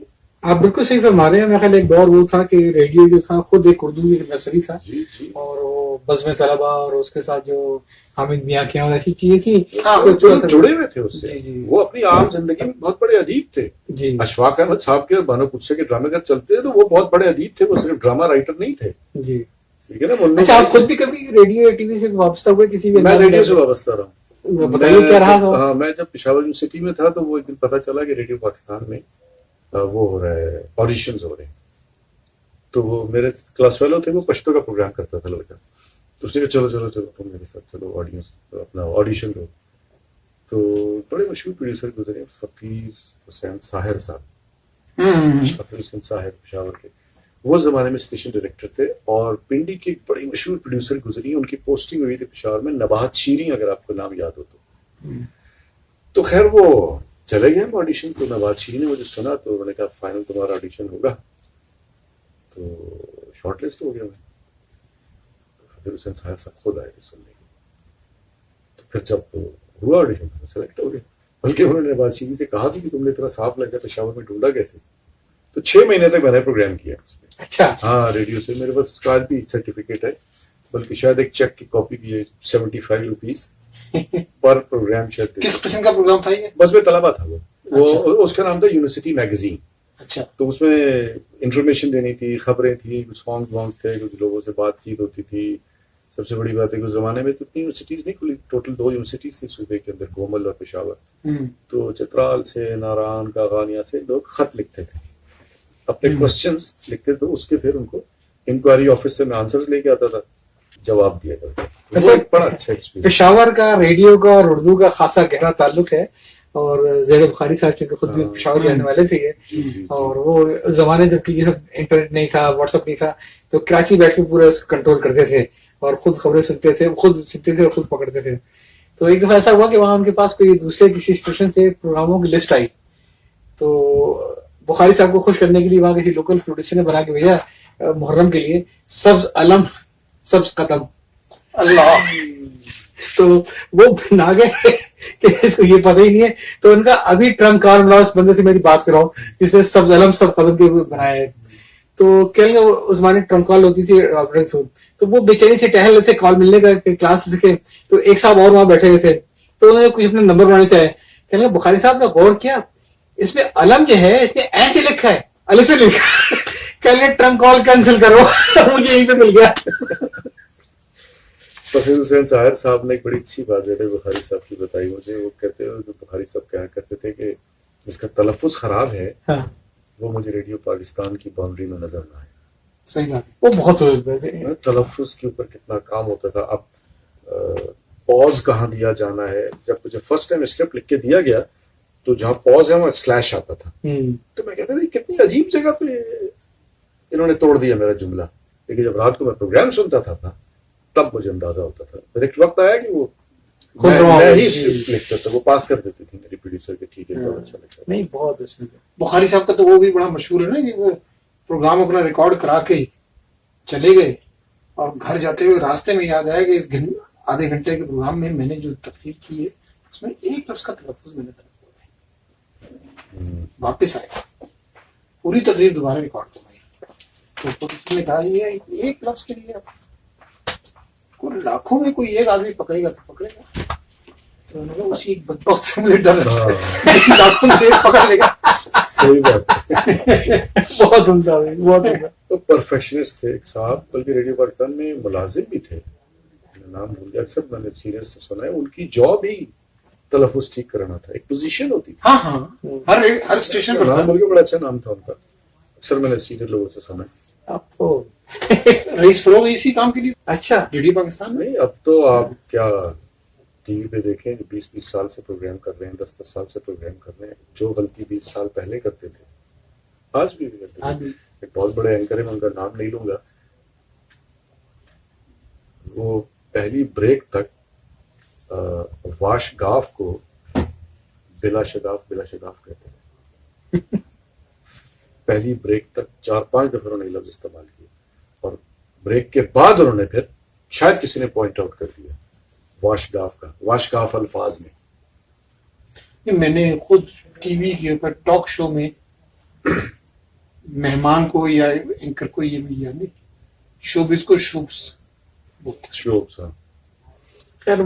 تو اصل میں پرابلم یہ ہے کہ اس سے زیادہ افسوسناک بات ہے کسی کو پرواہ نہیں ہے. آپ سے کہہ رہا ہوں کہ اینکر پرسن 10 سال پہلے بھی اس جملے کو غلط بولتے تھے. وہ تو ایسی سی ماشاء اللہ آج کل جو نئی جنریشن آ رہی ہے تو بڑے اس کے متقد ہیں ان کے, لیکن جو ذہن میں آ رہا ہے وہ یاد ہے کہ وہ کتا بچہ شائع کر دیا ہے. میں نے سنا تھا خبرنامے کر رہے تھے. ہاں نہیں, یہ تو مطلب آج کل کچھ تھوڑا سا غلطی یہ بھی ہو رہی ہے کہ جب ٹائپ ہو رہی ہے تو عراب نہیں ڈال رہے اس کو. ہاں نہیں, کیا اردو ٹائپ ہو رہی ہے؟ سوال تو یہ بھی, آج کل تو رومن اردو چل رہی ہے. ہاں یہ سچ میں بات ہے. نہیں اردو دوبارہ آ رہی, بہت اچھا ہوئے کہ میں خود بھی دیکھتا ہوں اس کے اندر کہ اب لوگ اس سیل فون میں زیادہ تر اردو میں یا یہ کہہ لیے کہ میں شاید ان کا کہنا یہ ہے کہ جو اس قسم کے جو آج کل چینل آ گئے ہیں تو اس میں جو بھی اسکرپٹ وغیرہ ملتا ہے وہ ضروری نہیں کہ اردو میں ملتا ہو, ممکن ہے رومن اردو میں. ہاں میں اس کا بتاؤں, ہادی کا بتاؤں, ہادی نے یہی کام کر رہے ہیں نا وہ, انہوں نے اردو کے اندر اسکرپٹ لکھ کر دیا, تو پروڈیوسر, ڈائریکٹر, جو وہ تھا ایکٹر, سب نے کہا یہ رومن میں لکھ کر تو ہمارے سے نہیں پڑ جا رہا. وجہ کیا ہے؟ وجہ یہ ہے کہ یہ آج کل جو بریڈ آ رہی ہے یہ سب انگلش میڈیم کے پڑھے ہوئے. انگلش میڈیم وہی والی ہے جہاں اردو بولنے پر پابندی ہوتی ہے. اچھا, ابھی ہمارا چوتھا اور آخری حصہ بھی تکمیل کی طرف ہے, لیکن یہ آج پہلی ملاقات ہے, میں یہ نہیں چاہتا کہ دوبارہ کبھی نہ آئیں گے. تو ابھی تو میرے خیال سلمان صاحب جاتی ہے, اور آخر میں ان سے کچھ ان کا کلام سنتے ہیں. میں اس موقع کا فائدہ اٹھا کر چاہوں گا کچھ اپنی پسند سے کچھ غزلیں, کچھ اشعار, جس کو ضمیر جعفری صاحب کہا کرتے تھے اکائیاں, تو کچھ سنائیں ہمیں تاکہ ہم بھی آگے اپنے ناظرین کو پیش کر سکیں. ان کی جو بڑے معروف اشعار ہم سے پتہ نہیں کتنی لمبی غزلیں کہتے ہیں, وہ تو دکی لگ کے رہ گئی. وہیں سے سٹارٹ کر دیں. میں نے زیادہ لمبی غزل لکھی نہیں, میکسیمم میری جو سب سے طویل غزل ہوگی شاید اس میں 6 اشعار ہوں. غزل 3 شعر 4 شعر 5 شعر, وہ اس سے زیادہ میں تو کچھ عطا ہو جائے. بسم اللہ الرحمن الرحیم. السلام علیکم. آج 4 دسمبر ہے, اور آج کی خاص بات یہ بھی ہے کہ آج ایک ایسا دیوان شائع ہوا ہے جس کا لوگوں کو 1-2 سال سے نہیں بلکہ 25 سال سے زیادہ سے انتظار تھا. اور وہ دیوان ہے احمد سلمان صاحب کا, جو ہم پہ گزرے تھے رنج سارے. سلمان صاحب نے میڈیا پہ جو انٹرویو دیا وہ شامل فاروقی اکیڈمی کے ذکر کتاب کو, یہ 5 قسطوں میں انٹرویو تھا, جس میں کلام شاعر بزبان شاعر بھی موجود تھا. میں اس کے لنک آپ کو دے رہا ہوں, آپ پلیز اس تمام لنک کو ضرور دیکھیے, اور آپ ان کے خیالات سے آپ کو آگہی ہوگی, اور یہ معلوم ہوگا کہ انہوں نے یہ سفر کیسے طے کیا. احمد سلمان صاحب کی شاعری بہت ہی عمدہ ہے, لیکن ان کا اپنا ایک مزاج ہے. وہ کہتے ہیں کہ میں موجودہ ادبی ماحول کا عادی نہیں ہوں. شاعر ہیں مگر وہ سمجھتے ہیں کہ مشاعرہ اچھے شاعروں کو برباد کر دیتا ہے. جب شاعر کوئی شعر سنانے کے بعد, کوئی غزل سنانے کے بعد داد طلب نگاہوں سے مجمع کو دیکھتا ہے, اور جن شعروں پہ زیادہ داد ملتی ہے ویسے شعر کہنے کی کوشش کرتا ہے, تو تخلیق کا عمل ختم ہوتا ہے. سلمان صاحب نے کیا کہا, آئیے میں آپ کو انہی کی آواز میں یہ بات سناتا ہوں. اصل میں آپ کا جو کام ہے وہ آپ کا اصل تعارف کرنا چاہیے, آپ اپنے کام کے تعارف نہ دیں. بالکل ٹھیک ہے, کیونکہ اسٹارٹ یہ ایسا ہی ہوتا ہے کہ میں اپنی ذاتی تشہیر کروں, ایک فطری خواہش, لیکن آگے جا کے یہ ہجان بن جاتا ہے. ایسے ایسے کریکٹرز آپ کو ملیں گے, میں جانتا ہوں 20-20 کتابیں آ گئی اور بقول افتخار عارف کی کتابوں میں بھس بھرا ہوا ہے. صحیح. جو کرائٹیریا ہے وہ یہ ہے کہ لوگ آپ کا کام دیکھ کے, جو میری پالیسی ہے, میں نے سیکھا اپنے سینئر سے, کہ آپ کا شعر دیکھ کے وہ پوچھے دوسرے سے کس کا شعر ہے یار. صحیح. ٹھیک ہے, یہ میری لائف میں ہوا بھی. تو مجھے یہ بات سمجھ میں نہیں آتی کہ میں اپنے منہ سے, اور خاص کر تخلیقی کام, کہ آپ ایک برانڈ نیو چیز کریٹ کر رہے ہیں, اللہ نے آپ کو استطاعت توفیق دی ہے, تو پھر ہجان کس بات کا. آپ کی چیز سامنے جائے اور لوگ پوچھتے پھریں کہ اس کا خالق کون, وہ جینون آپ کا انٹروڈکشن ہے. ہاں, لیکن یہ کہ اس کے کہ آپ خود ہر جگہ مہمان خصوصی بن کے پہنچے ہیں, آپ سارا زور نیٹ ورکنگ پہ لگا رہے ہیں کہ دنیا کے ہر مشاعرے میں موجود ہوں. آپ یہ نیٹ ورکنگ لگا رہے ہیں کہ کون کس مقام پہ پڑھے گا. تو میں نے یہ مست شدہ بہت ساری ایسی شخصیات دیکھی ہیں کہ جو مشہور تو بہت ہے, لیکن ان کا کسی کو شعر یاد نہیں ہے. سلمان صاحب کو اپنا دیوان شائع کرانے کی کوئی جلدی نہ تھی, بلکہ وہ تو کہتے ہیں مجھے اپنی کسی غزل کو مکمل کرنے کی بھی کبھی کوئی جلدی نہیں ہوئی. کبھی ایسا ہوا کہ 1-2 شعر اگر ہو گئے اور پھر اگلا شعر اگر ویسا نہ ہو سکا تو سالوں وہ پڑا رہ گیا, اور بعد میں کوئی تیسرا یا چوتھا شعر آیا تو میں نے غزل مکمل کی.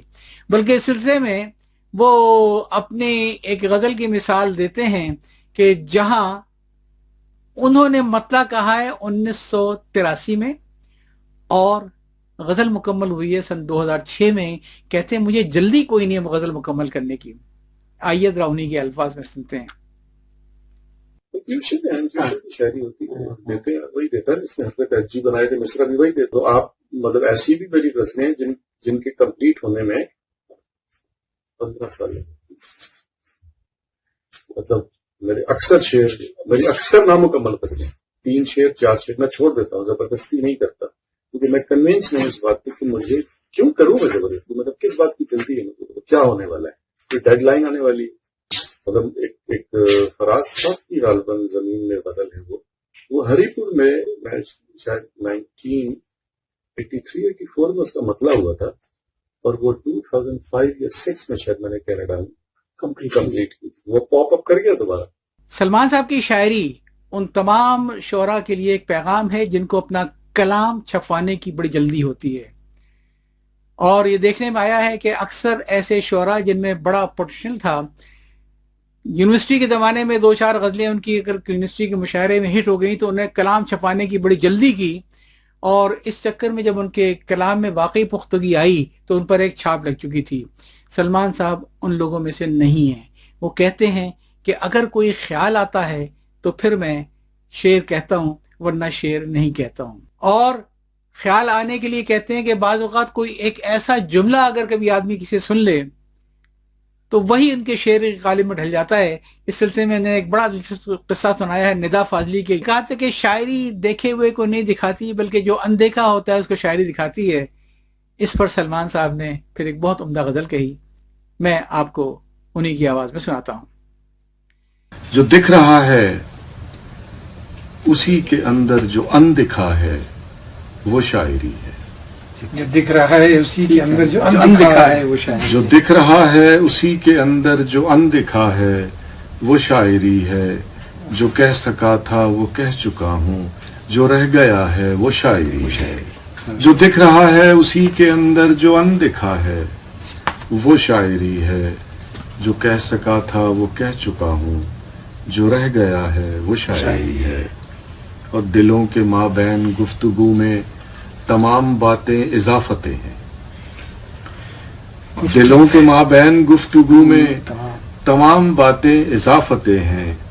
تمہاری باتوں کا ہر توقف جو بولتا ہے وہ شاعری ہے. دلوں کے مابین گفتگو میں تمام باتیں اضافتیں ہیں. تمہاری باتوں کا ہر توقف جو بولتا ہے وہ شاعری ہے. وہ شاعری ہے. اور یہ شہر سارا تو روشنی میں کھلا پڑا ہے، سو کیا لکھوں میں. یہ شہر سارا تو روشنی میں کھلا پڑا ہے، سو کیا لکھوں میں. وہ دور جنگل کی جھونپڑی میں جو ایک دیا ہے وہ شاعری ہے. یہ شہر سارا تو روشنی میں کھلا پڑا ہے، سو کیا لکھوں میں. وہ دور جنگل کی جھونپڑی میں جو ایک دیا ہے وہ شاعری ہے. اور تمام دریا جو ایک سمندر میں گر رہے ہیں تو کیا عجب ہے. تمام دریا جو ایک سمندر میں گر رہے ہیں تو کیا عجب ہے. وہ ایک دریا جو راستے میں ہی رہ گیا ہے وہ شاعری ہے. اور آخری شعر ہے کہ اے میرے شاعر یہ تجربے اور مشاہدے ہیں، یہ شعر کب ہے. واہ. اے میرے شاعر یہ تجربے اور مشاہدے ہیں، یہ شعر کب ہیں. جو تجربوں اور مشاہدوں سے پرے ہوا ہے وہ شاعری ہے. اے میرے شاعر یہ تجربے اور مشاہدے ہیں، یہ شعر کب ہیں. جو تجربوں اور مشاہدوں سے پرے ہوا ہے وہ شاعری ہے. سلمان صاحب ہری پور سے سفر شروع ہوا اور کینیڈا میں جا کے ختم ہوا. آپ نے زیادہ تر جو شاعری کی کینیڈا کے میں بیٹھ کے کی، اور کینیڈا سے لے کر آپ انٹرنیشنل مشاعروں میں شرکت کرتے تھے. اور پاکستان میں آپ نے خال ہی کوئی مشاعرہ پڑھا ہوگا، اور غالباً آپ باقاعدگی سے آرٹس کونسل کے مشاعرے پڑھتے تھے ہر سال. اور اسی لیے میں سمجھتا ہوں کہ آرٹس کونسل کا حق تھا کہ وہ ان کے دیوان کو شائع کرتا. میں احمد سلمان صاحب کو دلی مبارکباد پیش کرتا ہوں کہ انہوں نے اپنا یہ دیوان شائع کیا جس کا لوگوں کو اتنی شدت سے انتظار تھا. اور شاہ ملک فاروقی اکیڈمی اور ذکر کتاب کی طرف سے میں آپ کو یہ خوشخبری دے رہا ہوں کہ اس کتاب کی قیمت اگرچہ 500 روپے ہے، لیکن ہم نے فضلی بک سے ساتھ مل کر جو انتظام کیا ہے وہ یہ ہے کہ دوستی کتاب سے کہ گروپ کا کوئی بھی فرد اگر سلمان صاحب کا یہ دیوان خریدنا چاہے گا تو اس کو یہ 40% ڈسکاؤنٹ پہ مل جائے گا. میں دوستی کتاب سے کہ گروپ کا انویٹیشن لنک نیچے دے رہا ہوں کہ سلمان صاحب کی شاعری ڈیزرو کرتی ہے کہ اسے خرید کر پڑھا جائے. بڑی انمول شاعری ہے. اجازت چاہتا ہوں. اللہ حافظ. گمان سے گمان تھے مجھے کسی گمان پر, گمان سے گمان تھے مجھے کسی گمان پر, گمان سے گمان تھے مجھے کسی گمان پر, سوالیہ نشان تھے سوالیہ نشان پر. اذان دفن ہو گئی تھی ہاکروں کے شور میں, اذان دفن ہو گئی تھی ہاکروں کے شور میں, سو ہم بھی صرف ہو گئے ثواب کی دکان پر.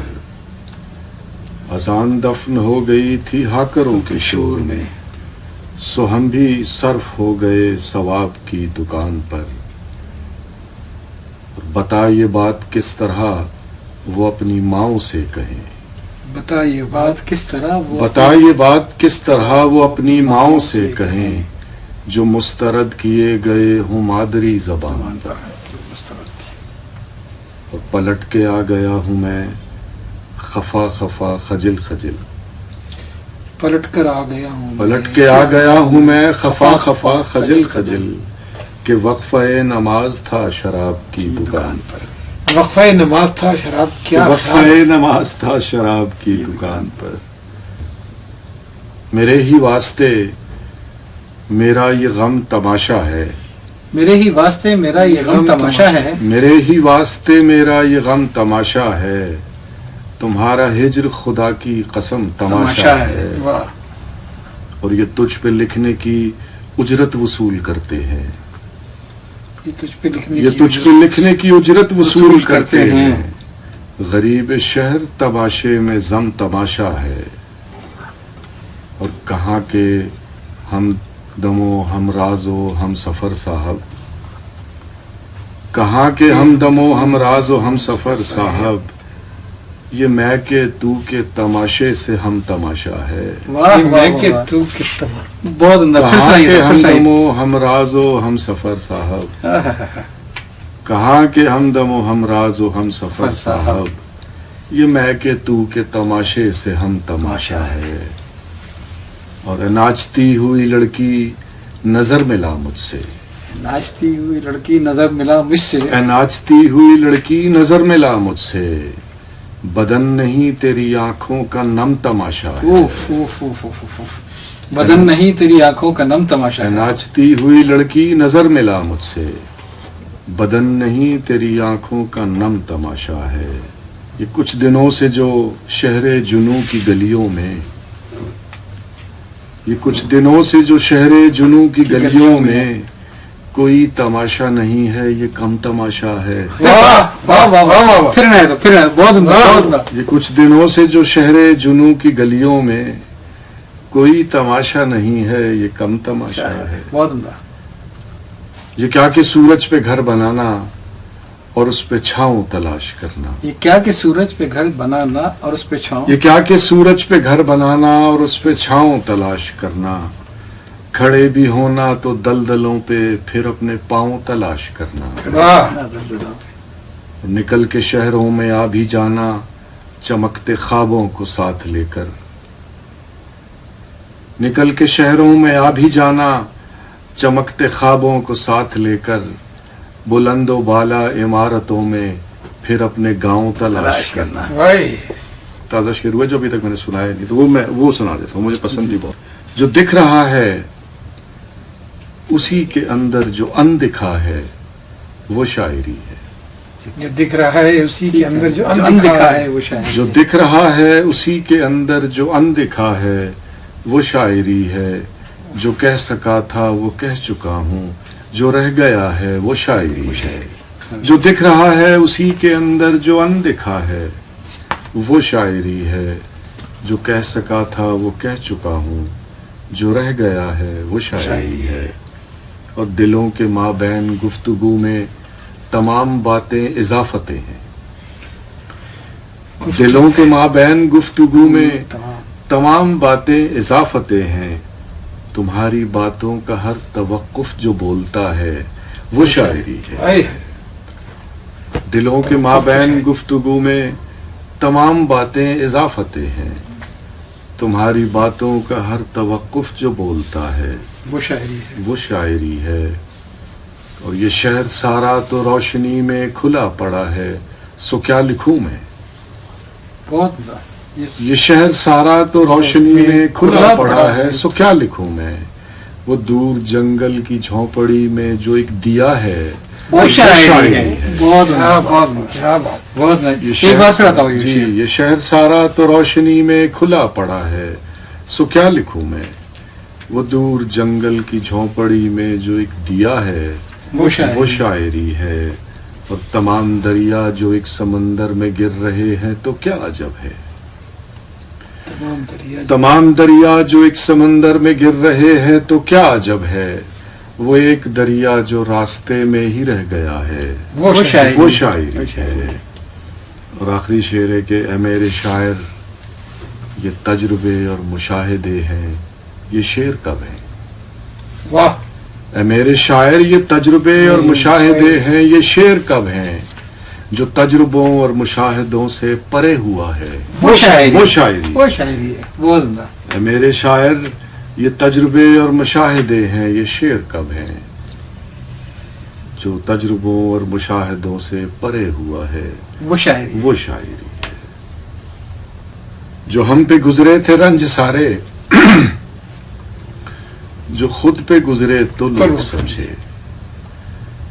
جو ہم پہ گزرے تھے رنج سارے، جو خود پہ گزرے تو لوگ سمجھے۔ جب اپنی اپنی محبتوں کے عذاب جھیلے تو لوگ سمجھے۔ وہ جن درختوں کی چھاؤں میں سے مسافروں کو اٹھا دیا تھا، وہ جن درختوں کی چھاؤں میں سے مسافروں کو اٹھا دیا تھا، انہی درختوں پہ اگلے موسم جو پھل نہ اترے تو لوگ سمجھے۔ وہ جن درختوں کی چھاؤں میں سے مسافروں کو اٹھا دیا تھا، انہی درختوں پہ اگلے موسم جو پھل نہ اترے تو لوگ سمجھے۔ اور اسے کچی سی عمر والی کے فلسفے کو کوئی نہ سمجھا، اسے کچی سی عمر والی کے فلسفے کو کوئی نہ سمجھا۔ جب اس کے کمرے سے لاش نکلی، خطوط نکلے تو لوگ سمجھے۔ بہت عمدہ۔ اسے کچی سی عمر والی کے فلسفے کو کوئی نہ سمجھا۔ جب اس کے کمرے سے لاش نکلی، خطوط نکلے تو لوگ سمجھے۔ اور وہ خواب تھے ہی چمیلیوں سے، سو سب نے حاکم کی کر لی بیعت۔ وہ خواب تھے ہی چمیلیوں سے، سو سب نے حاکم کی کر لی بیعت۔ پھر ایک چمیلی کی اوٹ میں سے جو سانپ نکلے تو لوگ سمجھے۔ وہ خواب تھے ہی چمیلیوں سے، سو سب نے حاکم کی کر لی بیعت۔ پھر ایک چمیلی کی اوٹ میں سے جو سانپ نکلے تو لوگ سمجھے۔ اور اس کا آخری شعر ہے کہ وہ گاؤں کا ایک ضعیف دہقاں سڑک کے بننے پہ کیوں خفا تھا۔ کیا مشہور شعر ہے، کیا بات ہے۔ وہ گاؤں کا ایک ضعیف دہقاں سڑک کے بننے پہ کیوں خفا تھا، جب ان کے بچے جو شہر جا کر کبھی نہ لوٹے تو لوگ سمجھے۔ جب ان کے بچے شہر جا کر وہ گاؤں کا ایک ضعیف دہقاں سڑک کے بننے پہ کیوں خفا تھا، جب ان کے بچے جو شہر جا کر کبھی نہ لوٹے تو لوگ سمجھے۔ جو ہم پہ گزرے تھے رنج سارے، جو خود پہ گزرے تو لوگ سمجھے۔ جب اپنی اپنی محبتوں کے عذاب جھیلے تو لوگ سمجھے۔ شبنم ہے کہ دھوکا ہے کہ جھرنا ہے کہ تم ہو، شبنم ہے کہ دھوکا ہے کہ جھرنا ہے کہ تم ہو، دل دشت میں ایک پیاس تماشا ہے کہ تم ہو۔ شبنم ہے کہ دھوکا ہے کہ جھرنا ہے کہ تم ہو، دل دشت میں ایک پیاس تماشا ہے کہ تم ہو۔ ایک لفظ میں بھٹکا ہوا شاعر ہے کہ میں ہوں، ایک لفظ میں بھٹکا ہوا شاعر ہے کہ میں ہوں، ایک لفظ میں بھٹکا ہوا شاعر ہے کہ میں ہوں، ایک غیب سے آیا ہوا مصرع ہے کہ تم ہو۔ واہ، ایک لفظ میں بھٹکا ہوا شاعر ہے کہ میں ہوں، ایک غیب سے آیا ہوا مصرع ہے کہ تم ہو، اور دروازہ بھی جیسے میری دھڑکن سے جڑا ہے، دروازہ بھی جیسے میری دھڑکن سے جڑا ہے، دستک ہی بتاتی ہے پرایا ہے کہ تم ہو۔ ہائے ہائے، کیا دستک ہی بتاتی ہے پرایا، دروازہ بھی جیسے میری دھڑکن سے جڑا ہے، دستک ہی بتاتی ہے پرایا ہے کہ تم کیا ہو۔ نقشہ کشی ہے ماشاءاللہ۔ ایک دھوپ سے الجھا ہوا سایہ ہے کہ میں ہوں، دھوپ سے الجھا ایک ہوا دھوپ سے الجھا ہوا سایہ ہے کہ میں ہوں، ایک شام کے ہونے کا بھروسہ ہے کہ تم ہو۔ اور آخری شعر ہے کہ میں ہوں بھی تو لگتا ہے کہ جیسے میں نہیں ہوں، میں ہوں بھی تو میں ہوں بھی تو لگتا ہے کہ جیسے میں نہیں ہوں، تم ہو بھی نہیں اور یہ لگتا ہے کہ تم ہو۔ واہ، میں ہوں بھی تو لگتا ہے کہ جیسے میں نہیں ہوں، تم ہو بھی نہیں اور یہ لگتا ہے کہ تم ہو۔ کہ شاخ امکان پر کوئی کانٹا اگا، کوئی غنچہ کھلا، میں نے غزلیں کہیں۔ پھر عنایت شو سے شاخ امکان پر کوئی کانٹا اگا، کوئی غنچہ کھلا، میں نے غزلیں کہیں۔ زام عیسیٰ گریزی میں جو بھی ہوا، میں نے ہونے دیا، میں نے غزلیں کہیں۔ ہائے ہائے، شاخ امکان پر کوئی کانٹا اگا، کوئی غنچہ کھلا، میں نے غزلیں کہیں۔ زام عیسیٰ گریزی میں جو بھی ہوا، میں نے ہونے دیا، میں نے غزلیں کہیں۔ زامیزہ گریزی، لوگ چیخا کیے، شعر دیکھیے تسنیم بھائی۔ جی جی، لوگ چیخا کیے وہ جو معبود ہے، بس اسی کی ثنا، بس اسی کی ثنا۔ لوگ چیخا کیے وہ جو معبود ہے، بس لوگ اسی کا- چیخا کیے بس اسی کی ثنا، بس اسی کی ثنا۔ اور میری شہرگ سے میرے خدا نے کہا، مجھ کو اپنی سنا، میں نے غزلیں کہیں۔ واہ، کیا بات ہے نا، کیا بات ہے۔ لوگ چیخا کیے وہ جو معبود ہے، بس اسی کی ثنا، بس اسی کی ثنا۔ اور میری شہرگ سے میرے خدا نے کہا، مجھ کو اپنی سنا، میں نے غزلیں کہیں۔ اور حبس بیجا میں تھی شہر کی جب ہوا، آپ جیتے رہے آپ کا حوصلہ۔ آپ جیتے ہیں، آپ کا حوصلہ۔ حبس بیجا میں تھی شہر کی جب ہوا، آپ جیتے رہے آپ کا حوصلہ۔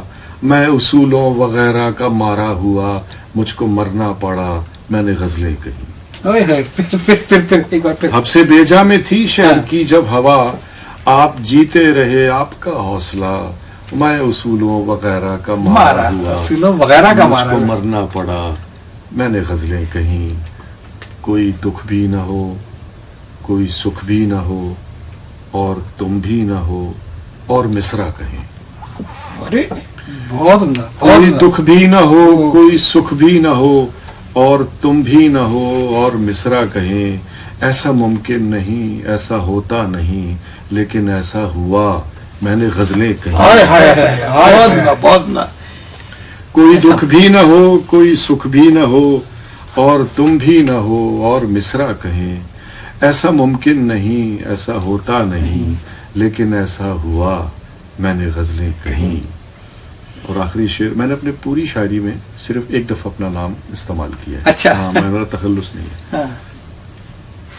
کوئی دکھ بھی نہ ہو، کوئی سکھ بھی نہ ہو، اور تم بھی نہ ہو، اور مصرع کہیں۔ ایسا ممکن نہیں، ایسا ہوتا نہیں، لیکن ایسا ہوا، میں نے غزلیں کہیں۔ کہ عشق دو ہی ملے، میں نے دونوں کیے، ایک حقیقی کیا، ایک مجازی کیا۔ عشق دو ہی ملے، میں نے دونوں کیے، ایک حقیقی کیا، ایک مجازی کیا۔ میں مسلمان بھی اور سلمان بھی، میں نے کلمہ پڑھا، میں نے غزلیں کہیں۔ بہت عمدہ۔ یہ ایک بار پھر یہ مختار ہے۔ عشق دو ہی ملے، میں نے دونوں کیے، ایک حقیقی کیا، ایک مجازی کیا۔ میں مسلمان بھی اور سلمان بھی، میں نے کلمہ پڑھا، میں نے غزلیں کہیں۔ بہت عمدہ، بہت عمدہ۔ بہت بہت شکریہ۔